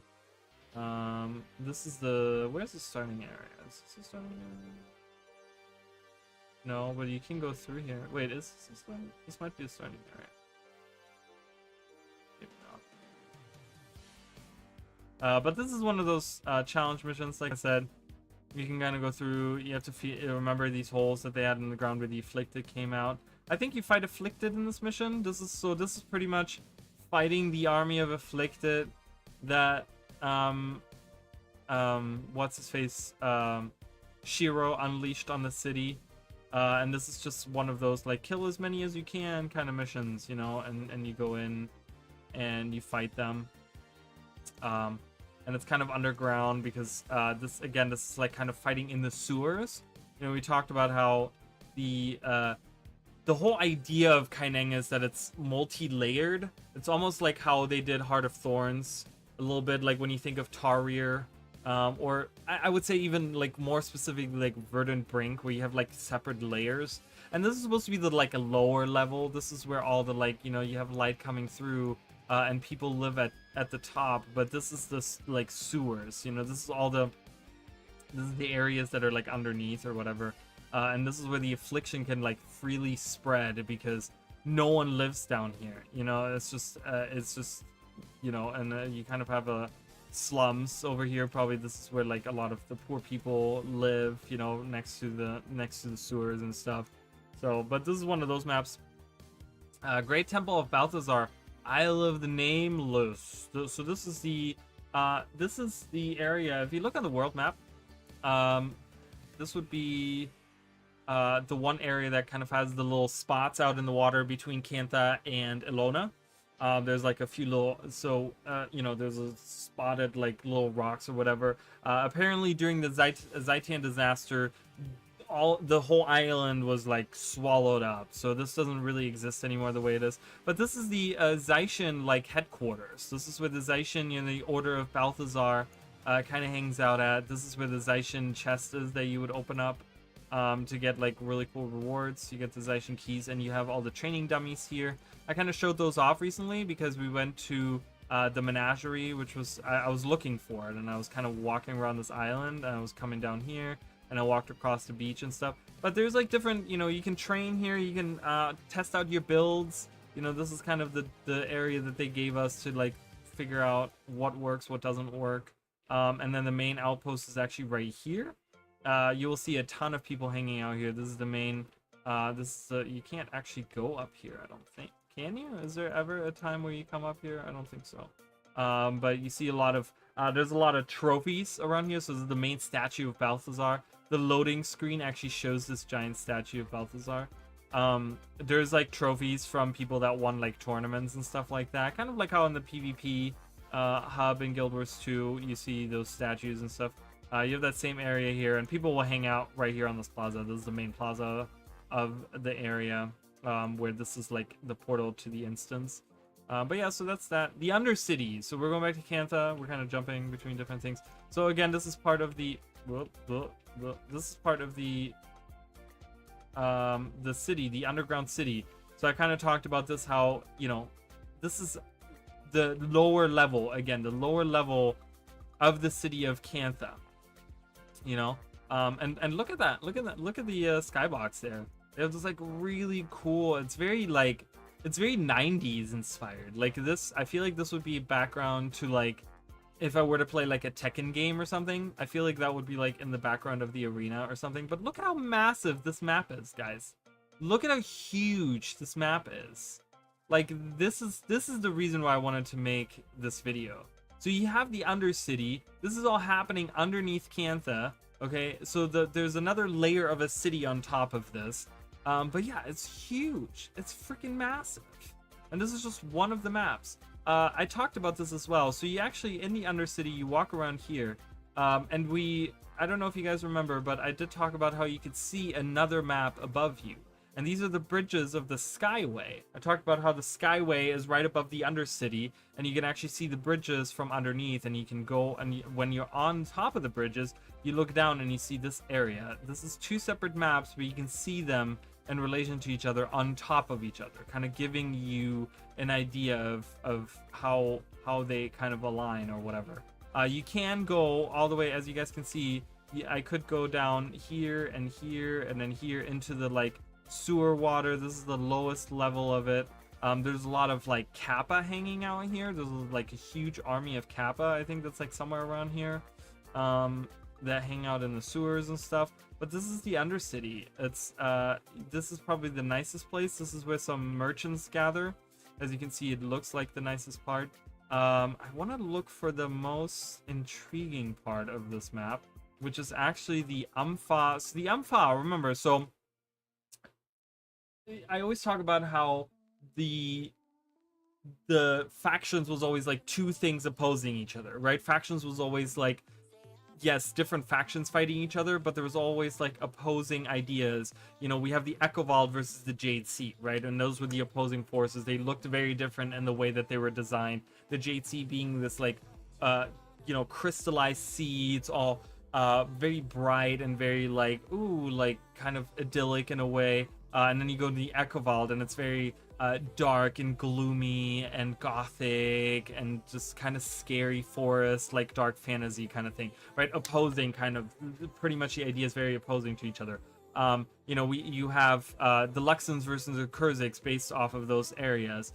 You have the, you know, in the city, you have the Jade Brotherhood versus the Ampha, right? And the Jade Brotherhood are the ones that are like, pretty much, they're the ones that are on the upper city part, right? And then you have the Ampha, which come from the Undercity. So that's how they're opposing each other as well. The Ampha come from the slums, and they're a gang of these thieves that sneak around on the like underground area of Cantha, where you will find the Jade Brotherhood usually on top, on the open areas at the very top of the city. That's where you find the Jade Brotherhood, right? And those are the two gangs at war with each other. But we actually have the headquarters of the Ampha in the Undercity, and you can actually see it if I were to find it. God, I'm just I don't know. Is it this way?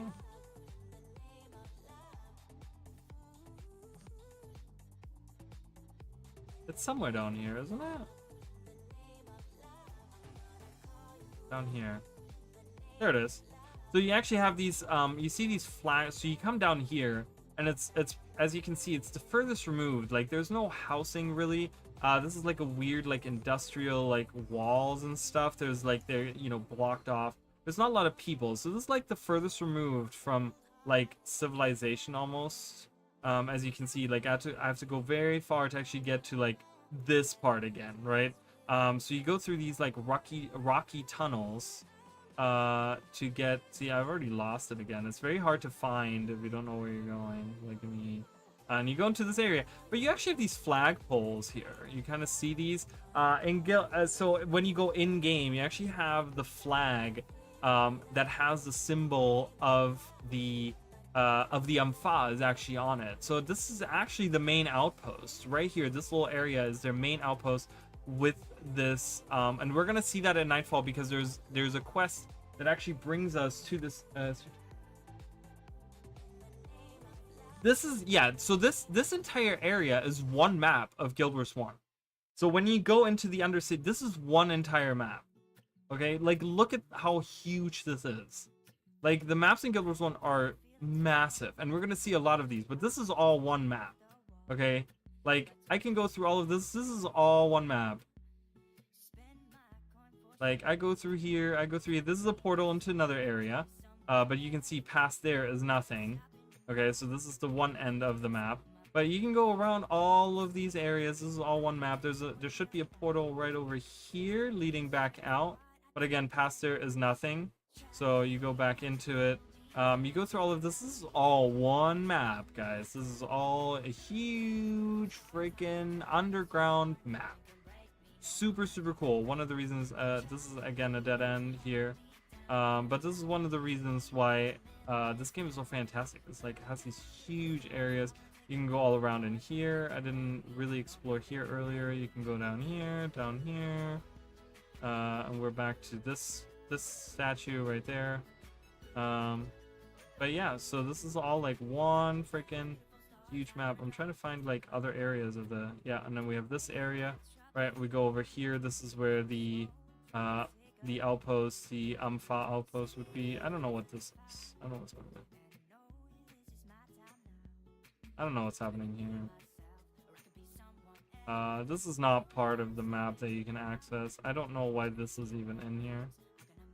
But right here,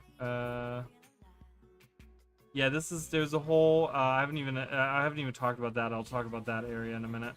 But this is all one area that you can explore. You go down here. This is back to the nicer looking merchant part. And then you come back out to this circular area. Let's go back to the Ampha area. Wrong way, I think, right? No. It's so confusing. There it is.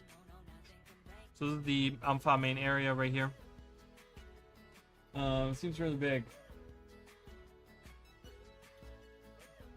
Oh no, there's other maps. Like specifically the Kaineng maps are huge. You'll see it.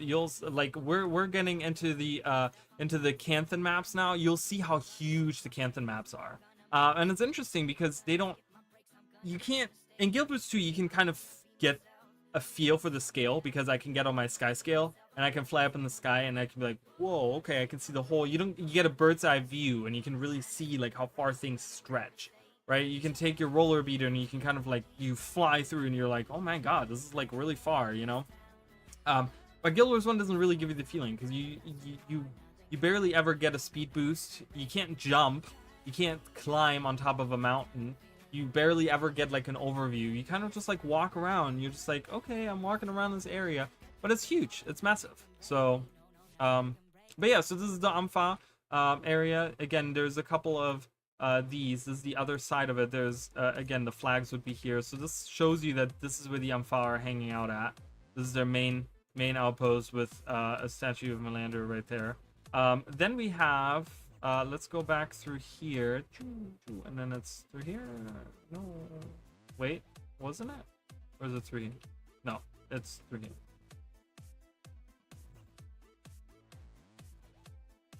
So right there, you can kind of see it. This part right here, okay, and I kind of want to do like a bird's eye view of it. So you can kind of see this part, right? And this is, so this map right here, this is above. This is a different map. This part right here is a different map. There's a whole district that was destroyed by flames. Okay, that was like burned down. And this is the southern part, or the southern, this is the part underneath it.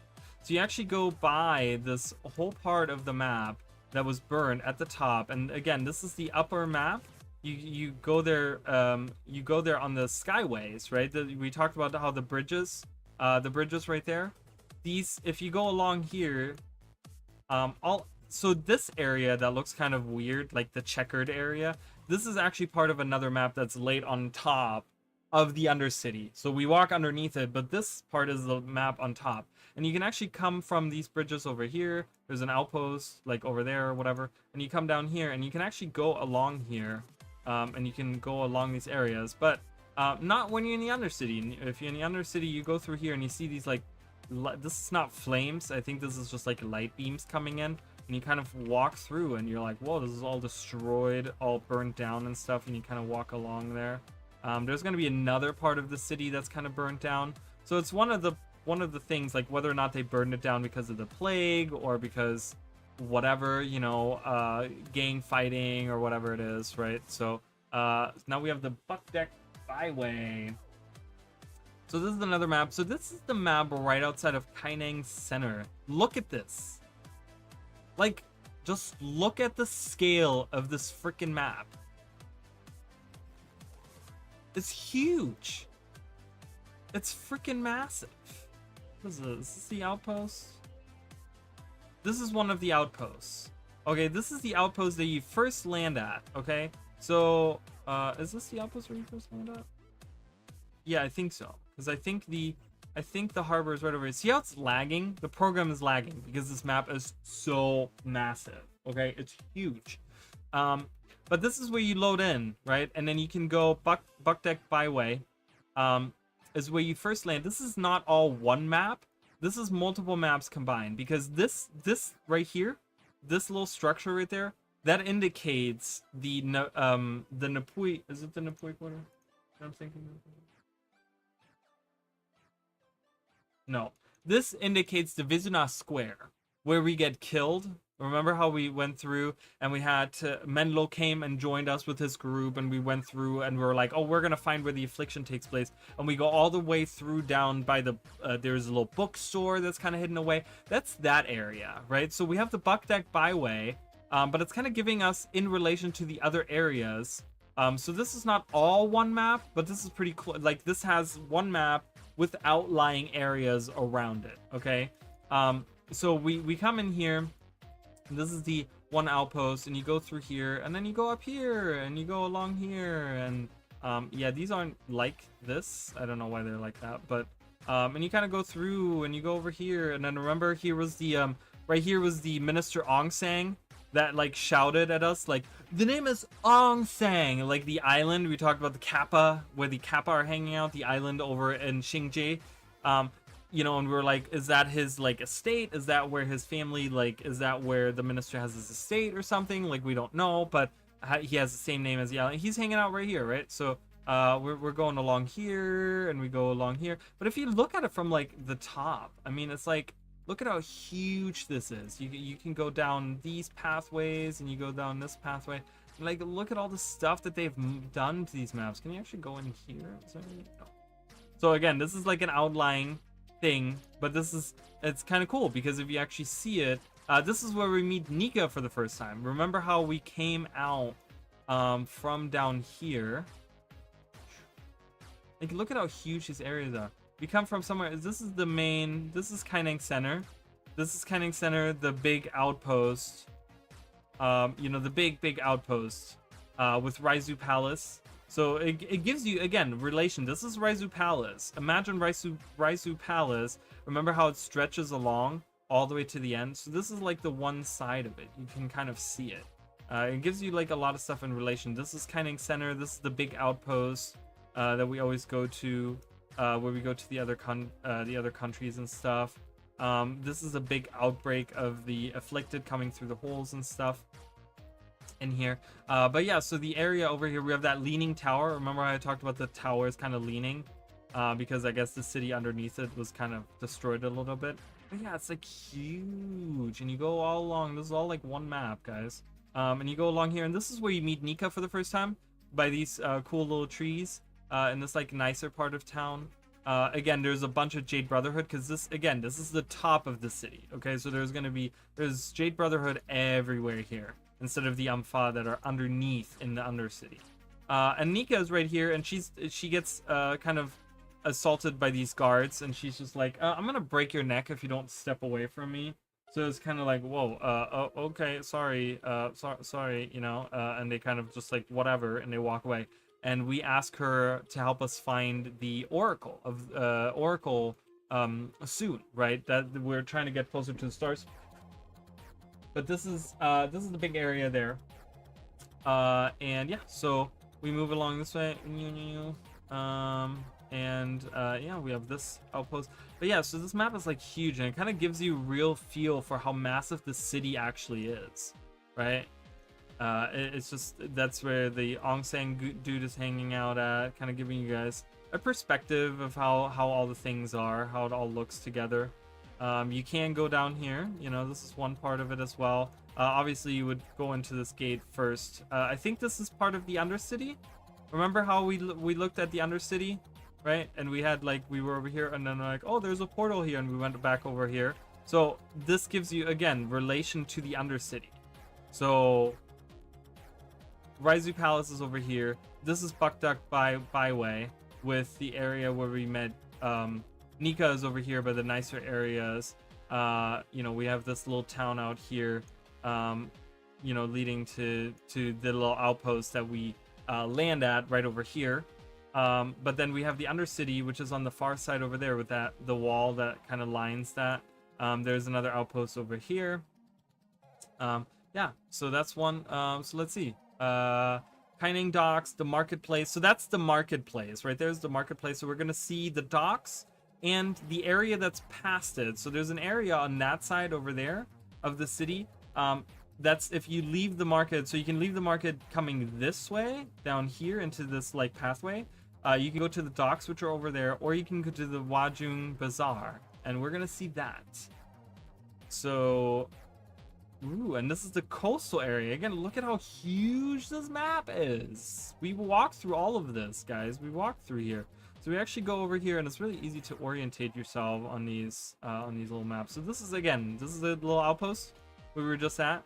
We would leave this way to go down the path that I just talked about. This up there would be all the different things we saw. The weird little water tower building, you know, would be like way over there. And then the Undercity is like somewhere to the north with the Skyway. We're probably gonna see parts of the Skyway here a little bit, I'm thinking. And then further over there would be Kaining Center, with Raizu Palace being like way in the back. But we're going the other way. So we have the docks here. This is where we first arrive in Kantha. On this boat, we come down, and then Headmaster Greco is right there, and we go in. And then this is the whole area here, and then we go along here. And then we actually go along the thing here. Remember, we died horrifically here, and I kind of talked to him like, oh, look at this, how there's 2 dragons on the thing. We talked about that, how there was the boss, and they completely demolished us. Nika's friend was standing over here. He was the one that was kind of like, oh, protect me from the Jade Brotherhood. Yeah, because the Jade Brotherhood, and I talked about this, how this little island off to the side, that's the Jade Brotherhood headquarters. So it actually goes all the way to down here. This is the headquarters. This is, again, the opposing forces, right? The Ampha living in the underground, and the Jade Brotherhood are actually living on this little island right here, which is connected by bridges, right? This is actually its own little island connected by 3 bridges right here that you can cross, and you can go over here, and there's a bunch of Jade Brotherhood that you can kill, but that's their hideout. They're not hideout. I mean, they're out way in the open. But we come down here at some point. We walked up and down these mountains. Remember how we went along these ridges here? And we kind of looked across the landscape here as we walked along. We went up here, and then where was it? Right over here was Palmu. Remember the lady with her sick son? She was right here. And then we could have gone further this way and actually walked into the upper path of the Skyway. The Skyway would be, I think, like right over here. There's some areas down below we kind of didn't explore too much. Gia,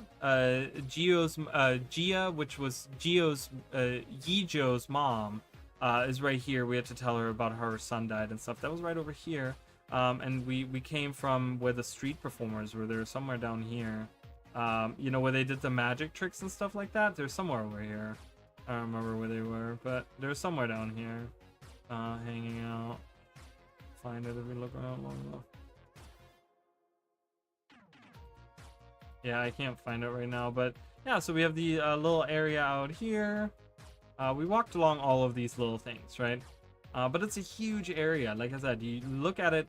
It gives you such a different perspective and such an appreciation for how much detail they put into it, right? Because like you don't get to go to any of these buildings, but they build all of these things all around, you know? Over here would be Nampui Quarter. If we were to go venture through here, right? Remember, we go across the bridge, and this is over there is where we meet the... this would be going into... the Nampui Quarter. So this is actually the part of, this is the kind of the divide here where this parts of Guild Wars 2 is available. Like this is all flooded over here, even going further over there and stuff like that, because that's the coast. You know, this is where the land ends, and it goes further like up that way, right? Because the marketplace is over there. We talked about it. The marketplace leads to all these other areas over on this side, even along this side and stuff. But this is where it kind of cuts off. That ravine right here. This is all available in Guild Wars 2. This part is not. So the part that we can actually walk around in here and stuff. Yeah, so this is again kind of leading into a lower part of the city here. We have some parts of the Undercity. I think this is this the Dragon's Throat area? This might be the Dragon's Throat area, which is probably a passage we will see at some point, I think. So no worries about that. Yeah, so kind of showing you guys a little bit of the areas. Like I said, Skyway, some of the Skyway stuff is here, with an outpost right there. We kind of have to lead. Remember how we had to lead the reinforcements? I think that's somewhere around here. Oh, I think I got turned around. Yeah, it's somewhere over here anyway, so yeah, it's a huge area. Sunqua Vale and Zumai Village. Okay, so this is going all the way to Xingji Island right now. Ooh, okay, and actually we're not lagging so much anymore, but again, we're gonna see how massive these areas are. Not as huge. This is probably comparable to Nightfall maps. So this is the monastery. It's cut off. So this is the, if you guys remember, this is where our henchmen would be. We take them in, and we go across and we go out this way, and this is how we go to Sunqua Vale, remember? And we look across and we see the whole vale, and that's Minister Cho's estate, but seeing it from like above, right, it's like really, really cool. So we have the cemetery out here. I never went to the cemetery, unfortunately. There's a small little cemetery here where Professor Guy, remember how Professor Guy was our ritualist henchman that we took with us all the time? He actually hangs out. He's one of the trainers. Remember, we hang out with the trainers later on in Cantha as we venture on, but he actually hangs out right here. So, but yeah, so we have this whole area. This is where where we had to heal the guys were fighting, and we're helping out Sister Tai or Sister Taya or whatever her name was. And she is one of the monk trainers, right? And she teaches us how to heal. That's happening right over there. Jinzo, the one assassin trainer, is right here. Talon Silverwing will be right here. Yeah, and this is the mountain, right? We go across the mountain, and then this is the shrine of Mott. right here. This is the shrine right in the middle of the mountain range. It looks really cool when you see it like from this perspective. You know, it's like, ooh, this is a shrine. You can go down this path down here. You can kind of see the other side of it. The shrine only doesn't have any hallways or whatever. You can kind of walk through it and stand on here, but that's about it. It has that one bridge. It has a couple of these buildings. Then this is the remember the lake? We talked about how all the waters through Cantha, because there's these subterranean tunnels that lead to this lake. So this lake has water that leads all across everywhere. But the Naga are kind of Zumai Village is right there. Remember how we had to come down out of Zumai Village and we had to come down here and then we had to exterminate them. And then you can actually go further across the mountains this way if you want to journey that way. And then this would be like further leading into the mountains. We're gonna see that area, but there's Zumai Village right here. We can kind of see an overview. It's a cool little the cool little town that we had, you know, with the cherry blossoms and all that. Very pretty. We had to defend this. There's a lot of trees actually usually out here. Remember how we had to defend it from the Crimson Skull. Minister Cho's estate. So this is the entrance to it. Remember, we leave with Master Togo, we come down here, we go across here, and we're gonna see or we saw the little entrance area. We came down here and then they were like, oh, this is horrible, right? It's like, oh, this my son, you have to protect my son, right? But there's actually like a side area because we come down here, but then they have this area and it's like, oh, okay, well, what's this area? And it's like this little temple area that I didn't really go into, but there's nothing here. There's just this weird little temple area with like things. I mean, it's like, okay, weird, right? It's like nothing to do out here. And it, you know, you exit back out to the southern part. So there's like a little side entrance to, you know, whatever. And it just has like this little shrine there. There is an area where, does it not show you? Oh, right here. It doesn't actually show you. So this actually opens up to the other map that's behind it, which is the little cave. Remember how we found the lady in the cave for the extra attribute points? This is actually the other side of it because she hangs out right here next to the hole. We'll see that map as well. But yeah, so this is Sanqua Vale. Again, the maps in Guild Wars 1 are pretty big. There's a lot to explore. Again, when you have the interesting part about the Kaineng maps is that they have multiple layers to them. So it's like you look at one map and then you're like, whoa, there's another map underneath. So there's a lot of stuff to talk about that way. But when you're doing something like this or Nightfall where it's just like one flat plane, there's not really much to talk about. You know, just the things that are on the plane. Now we have Haiju Lagoon. All right, so we have Haiju Lagoon. We come from the over here. Remember how we looked down from the cave, right? We come from the cave system. Remember how this is Saitung Harbor is over here, and we venture across, and there's some Yeti right here, and we go down into the cave. And I told you guys, I'm like, oh well, if we go to the right, we go to the new area, but there is a little area we can see a little village, right? And we look down and we can kind of see the village that we don't actually have access to this village, right? But in this program, I can actually zoom down into this little, and these houses are like tiny. And remember how I said I didn't know what the animals were that were moving? And they're pigs. They're little pigs. I didn't realize what they were. I said they were maybe sheep or something. But there's actual like pig models that are hanging out down here. Really tiny little pigs in this tiny little town that we can't ever visit in Guild Wars 1, right? So that's kind of cool to be able to do that. And then we go into Haiju Lagoon through the cave. I don't remember where the entrance is, but I'm just gonna there we go. So we come through here. Oh, there it is.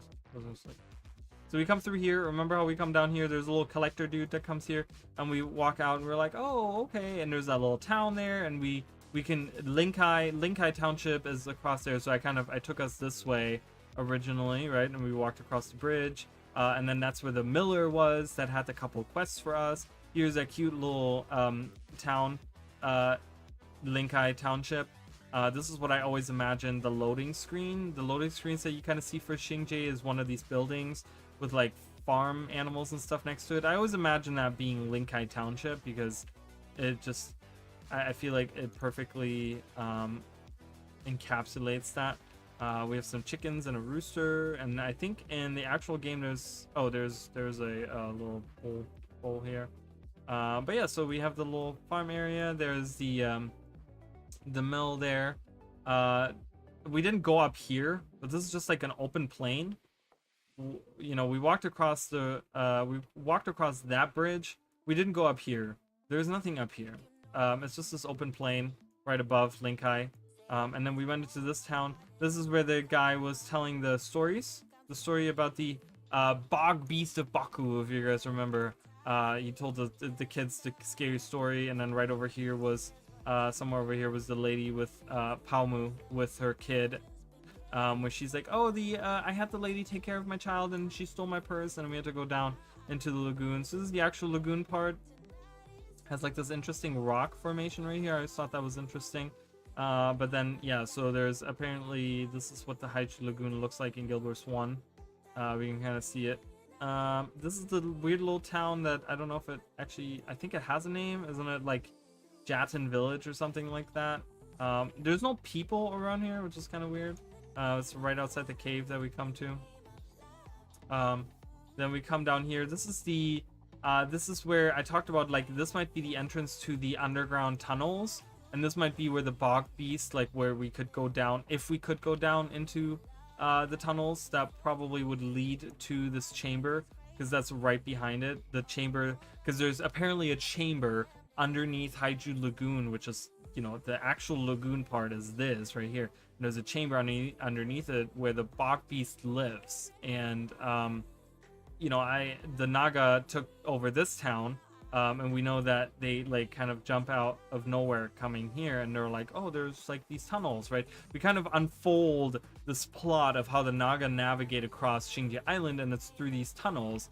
And you know, we were wondering, is this perhaps the entrance to those tunnels? We don't know, because we can't actually explore in there. But yeah, so then we have the little town. This is the little Crimson Skull outpost. Remember where the army of Crimson Skull is. And then right here we actually have the Yatoro Musagi is actually hanging out, and he's like, oh, no, I wasn't kidnapped by the Crimson Skull. I want to join them, right? And this is all this area with the beach. Then we have that island right here, where we have to pick up the treasure, right? We have to go around it, like around here, pick up the treasure, take it back up all the way here to the Miller, which is right there. And then we have that cool little like vista of just, what is that? Oh, it's just like a weird rock formation. But yeah, so we have the little beach down here, and yeah, so that's pretty much that's it. And then we go into Zendaijun. The valley of Zendaijun is out there. But yeah, so this Haiju Lagoon for you guys, you can kind of see it. We just played through it recently. Kinya Province and Ranmusu Gardens. So this is the other side. This is not accessible in Guild Wars 2 at all. What is that? Interesting. I love how they like have these random things. So this is where we would come, you know, if we go from the Shrine of Mod and we go down, right? Remember how we went along the Shrine of Mod and we're like, okay, la la la la la, and we went across here, and this is the new area. We came down here. This is where Zoe was hanging out at, right? We were training with her. She was hunting down this Yeti, and we went across here, and the Yeti was coming down here, and we killed him. And this is they called this the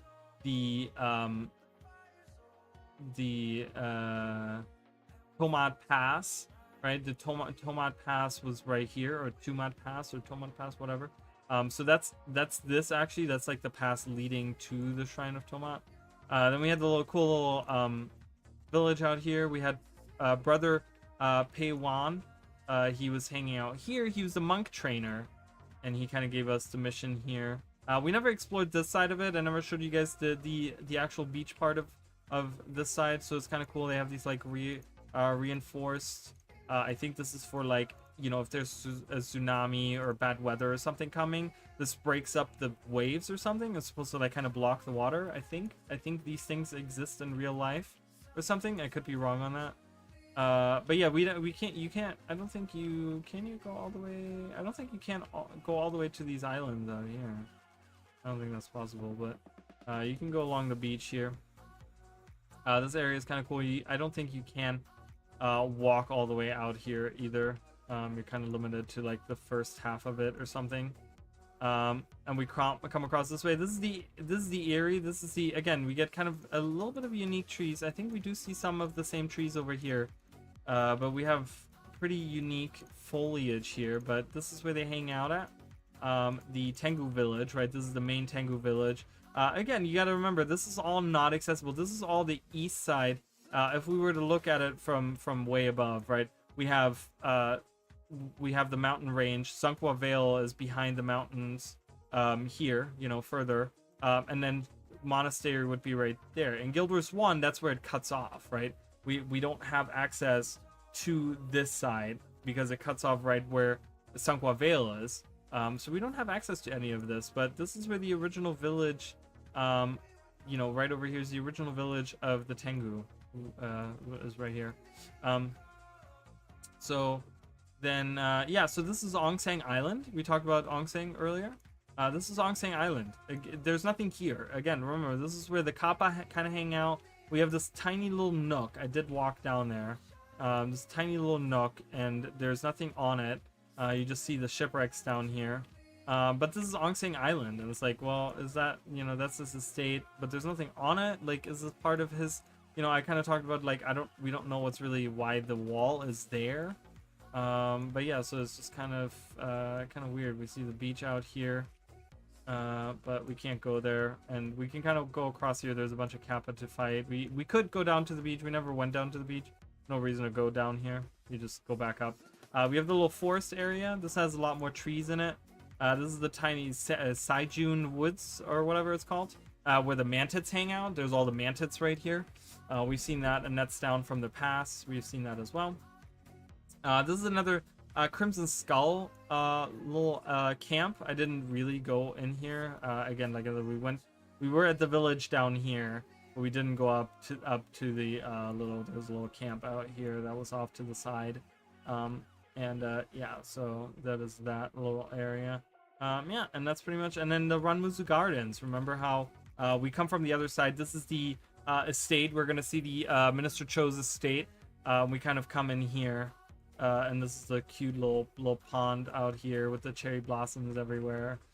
We kind of hang out in the gardens here together. And that's where we meet, you know, on the side over here, we actually meet Raitan, who is the one that takes us to find the lady in the estate to get the extra attribute points. So, all right, let's go to the next map, Penjang Peninsula.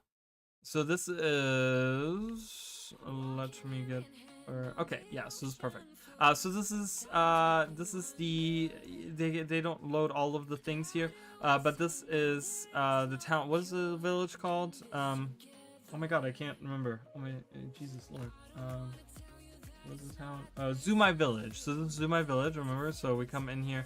This is where we had to bring Guizhou Tan. We had to defend it or whatever. And we come out this way, and we talked about how, like, you know, this is Kaitan Village, and then this is Zumai Village, and they're like right next to each other. They're just kind of divided by this mountain, and there's a shrine right in the middle. But we have all the little crops that they have out here. Remember, we see all the little crops out here. And we go down to the herder is out here. She hangs out here, and she's like, "Oh, defeat the Crimson Skull up there, and I will give you some leather for the bag." We did that. And there's more of all of that. They have a little shrine here at the very bottom of it. Again, not available in Guild Wars 2 at all. We do have a little beach area down here. We would go across. We never went to this area. It was kind of something that I regretted afterwards. There's this cherry blossom area here, and then this tiny little, we don't know what this building is or whatever. We don't know what that is, but there's not much out there. We did go across here. I didn't go through this cave. This cave is Naga infested cave with this giant bell in the middle, and I always wondered, I'm like, man, it would be kind of cool if there was some kind of lore behind this bell. Just kind of Naga have taken over this cave. It's just on the far, because you can actually, I think you can, oh no, it's a different cave that I'm thinking of, but so this is the far side. This is like right on the southern edge of, or is it eastern edge? Because this is, yeah, this is like the southwestern edge of Xingye Island.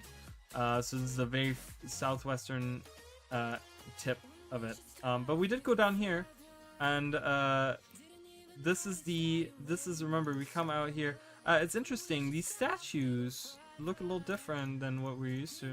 I don't know if they move or something. But we come down here. This is where we fought the lady, and it was like a war of attrition for like 20 minutes. We were out here, we fought her. So that's down from that little area up there from where we came down, you know, kind of giving you perspective. This is the guild hall of the Crimson Skull. We talked about it. The guild master being the or the leader, one of the leaders or whatever, is one of Master Togos' student. But this is the outpost of theirs. You know, they hang out here. And they have a little beachhead down there, but their port is like right over here, so they kind of control this little cove area here. And yeah, and then we have the dragon statue. You know, we talked about how there's 2 dragon statues. This is the one. I don't think we've seen the map with the other. Oh, we did see Kaineng Docks. No, we didn't see Kaineng Docks. So we might still see it, guys, because we haven't seen Kaineng yet. So Kaineng Center, I mean. But yeah, so that's the statue, the dragon statue there. Yeah, and that's pretty much. And then there's really nothing on the other side. There's these open plains. There's a few trees around here, bushes, blah blah blah, all this stuff. And that leads into this area, which is where the Eyrie is, where the map we were just on, which is what's it called? Oh, the Kinya province is that way. So we were just looking at that. And that's pretty much it. There's not really anything out here. That's why I didn't go here. There's really nothing to see out here. So, but yeah, Kaitan Village is probably the most interesting part of all of that. I guess you could go down back here. I've never been behind this like little. This is definitely accessible. Never walked back there, so interesting. But yeah, this is where they train. This is where Kai Ying hangs out as well, right outside. So it's really cool. Gives you a little overview there. All right, the Aureus Mine. So we're actually going all the way back to the Jade Sea. So this is another part of this is another challenge mission. Deep in the Jade Sea. We actually have to go capture these little, or no, those are again teleporters, where I think you can teleport to, or enemies spawn or something. I think enemies spawn in these. And you actually have to capture the big things again, wherever they may be. Or is this where you spawn in and then you have to take the little things? I don't know. But again, this is like this is where the outcasts are hanging out at, so meaning that this is pretty much one of the areas that Kanaxai's army is kind of invading. Not really an area that we see, but it's kind of cool seeing the exposed rock that they're building around, or mining around, I guess you could say. The Amad's Basin is a challenge mission in the Equivald Forest. Is that an area that's available for us?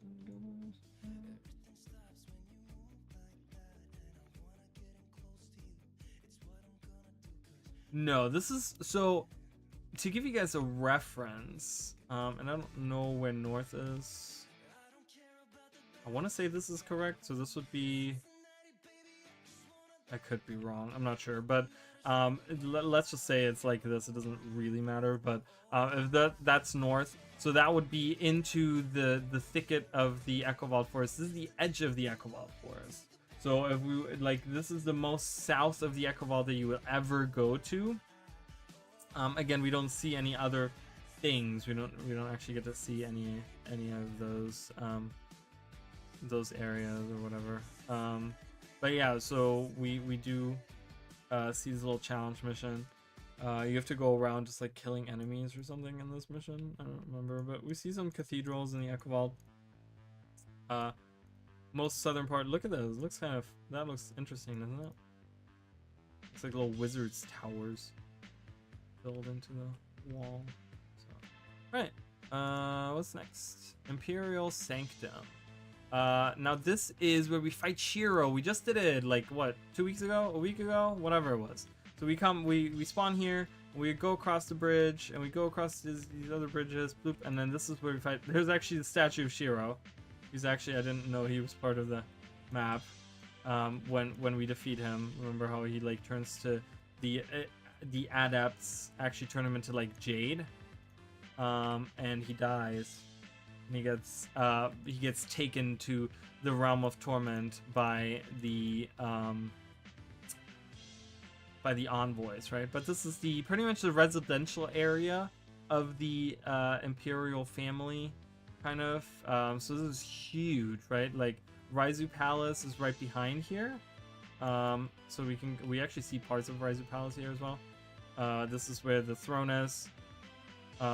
This is the area where Shiro kills Togo, right? Or takes Togo, wants to kill the Emperor and takes Togo.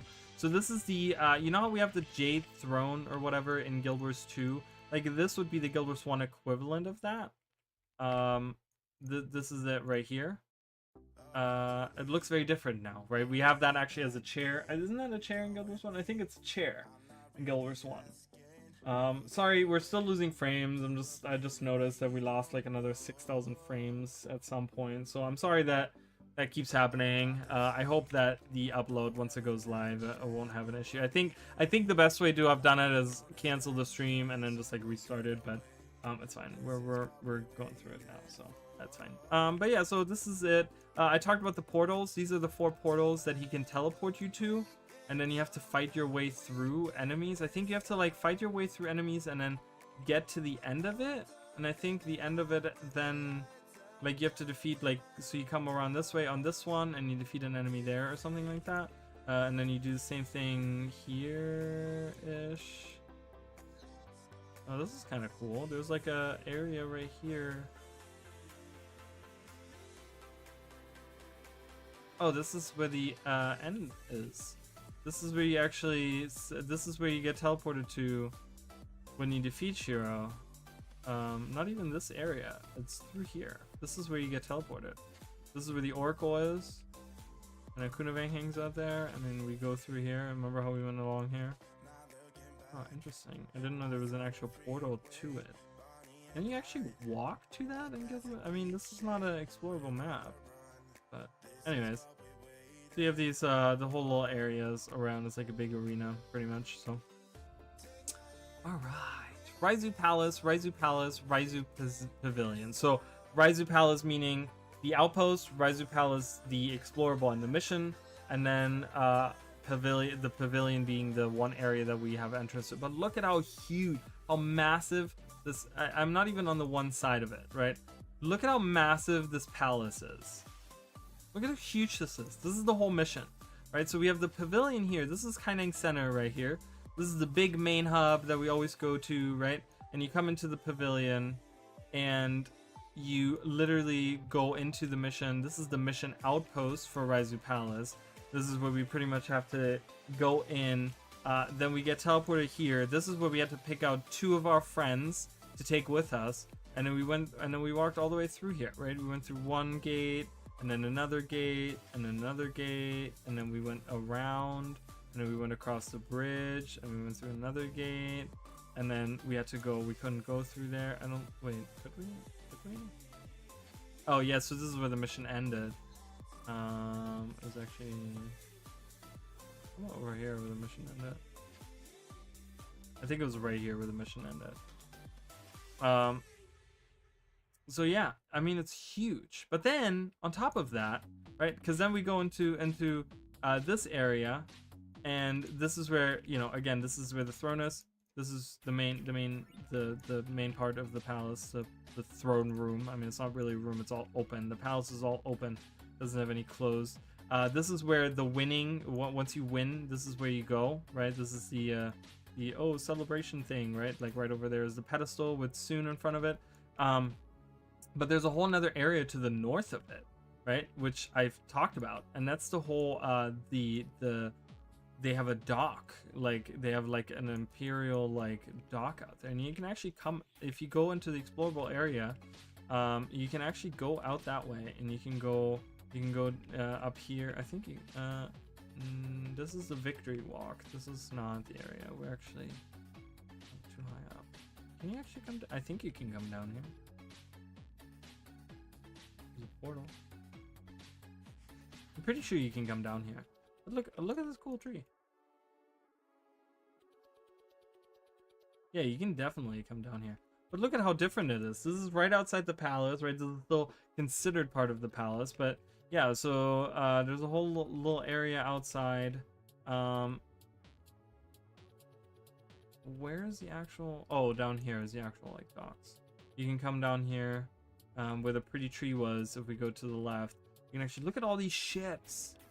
Not sure how these ships actually leave because they can't. I mean, I guess they can squeeze through here. Look at all these ships, right? So this is like the Imperial dock. This is the Emperor's like probably personal like fleet, you know, of ships or whatever. It's a whole nother area that you don't see in the mission. Kind of like divided by the wall, right? It's like right outside the palace. So you go through the palace, and then that's that. And then, like I said, the victory path kind of is above, so you can. This is where the Emperor says thank you to you, and you can kind of follow it back. Like this is where they say thank you, and it's right above. You know, it's like we look down. Remember how we looked down and we're like, look at this area down here. You know, so it's right above.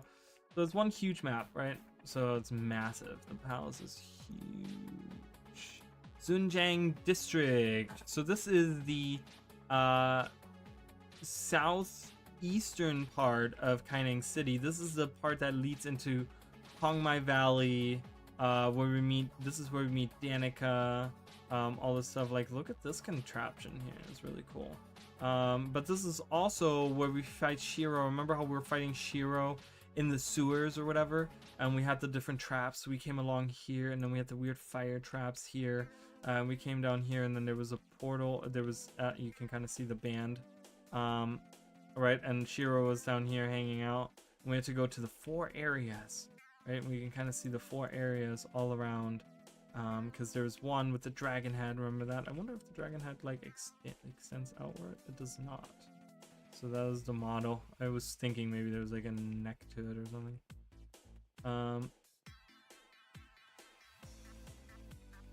Yeah, so there's the 4 areas, but that's only one part of it, right? Because the rest of the map, because this is they had traps here. That's the dragon one. And we have the turtle one is down here. Remember how this is like the turtle back? It actually, yeah, it doesn't actually. So the turtle shell looks kind of weird, but it's a turtle shell, right? Surrounded by like murky waters. But yeah, so that's that area, but that's only part of it, because the other part of it is where we, like I said, where we meet Danica, and where we move down. Is that through here? Yeah, it's through here. We go down, we go up here, and this is the whole area. So this is where we meet Danica. She soothes the child that's had lost her parents or whatever. She had to kill the Danica had to kill their parents or whatever. And you can actually come down here and you can go along this whole strip, this whole area. Again, this is not an area that you ever really go to. There's a resurrection shrine here, and you can kind of meet up with where we would come down. We would come down here. This is right here where we meet Danica. So we walked down here, we walked across here, and we went to the right, and I think we went up here, didn't we? And then we went across here, went across here or something. I don't remember exactly how we went. But yeah, that's the whole other area of the, as you can see, we walk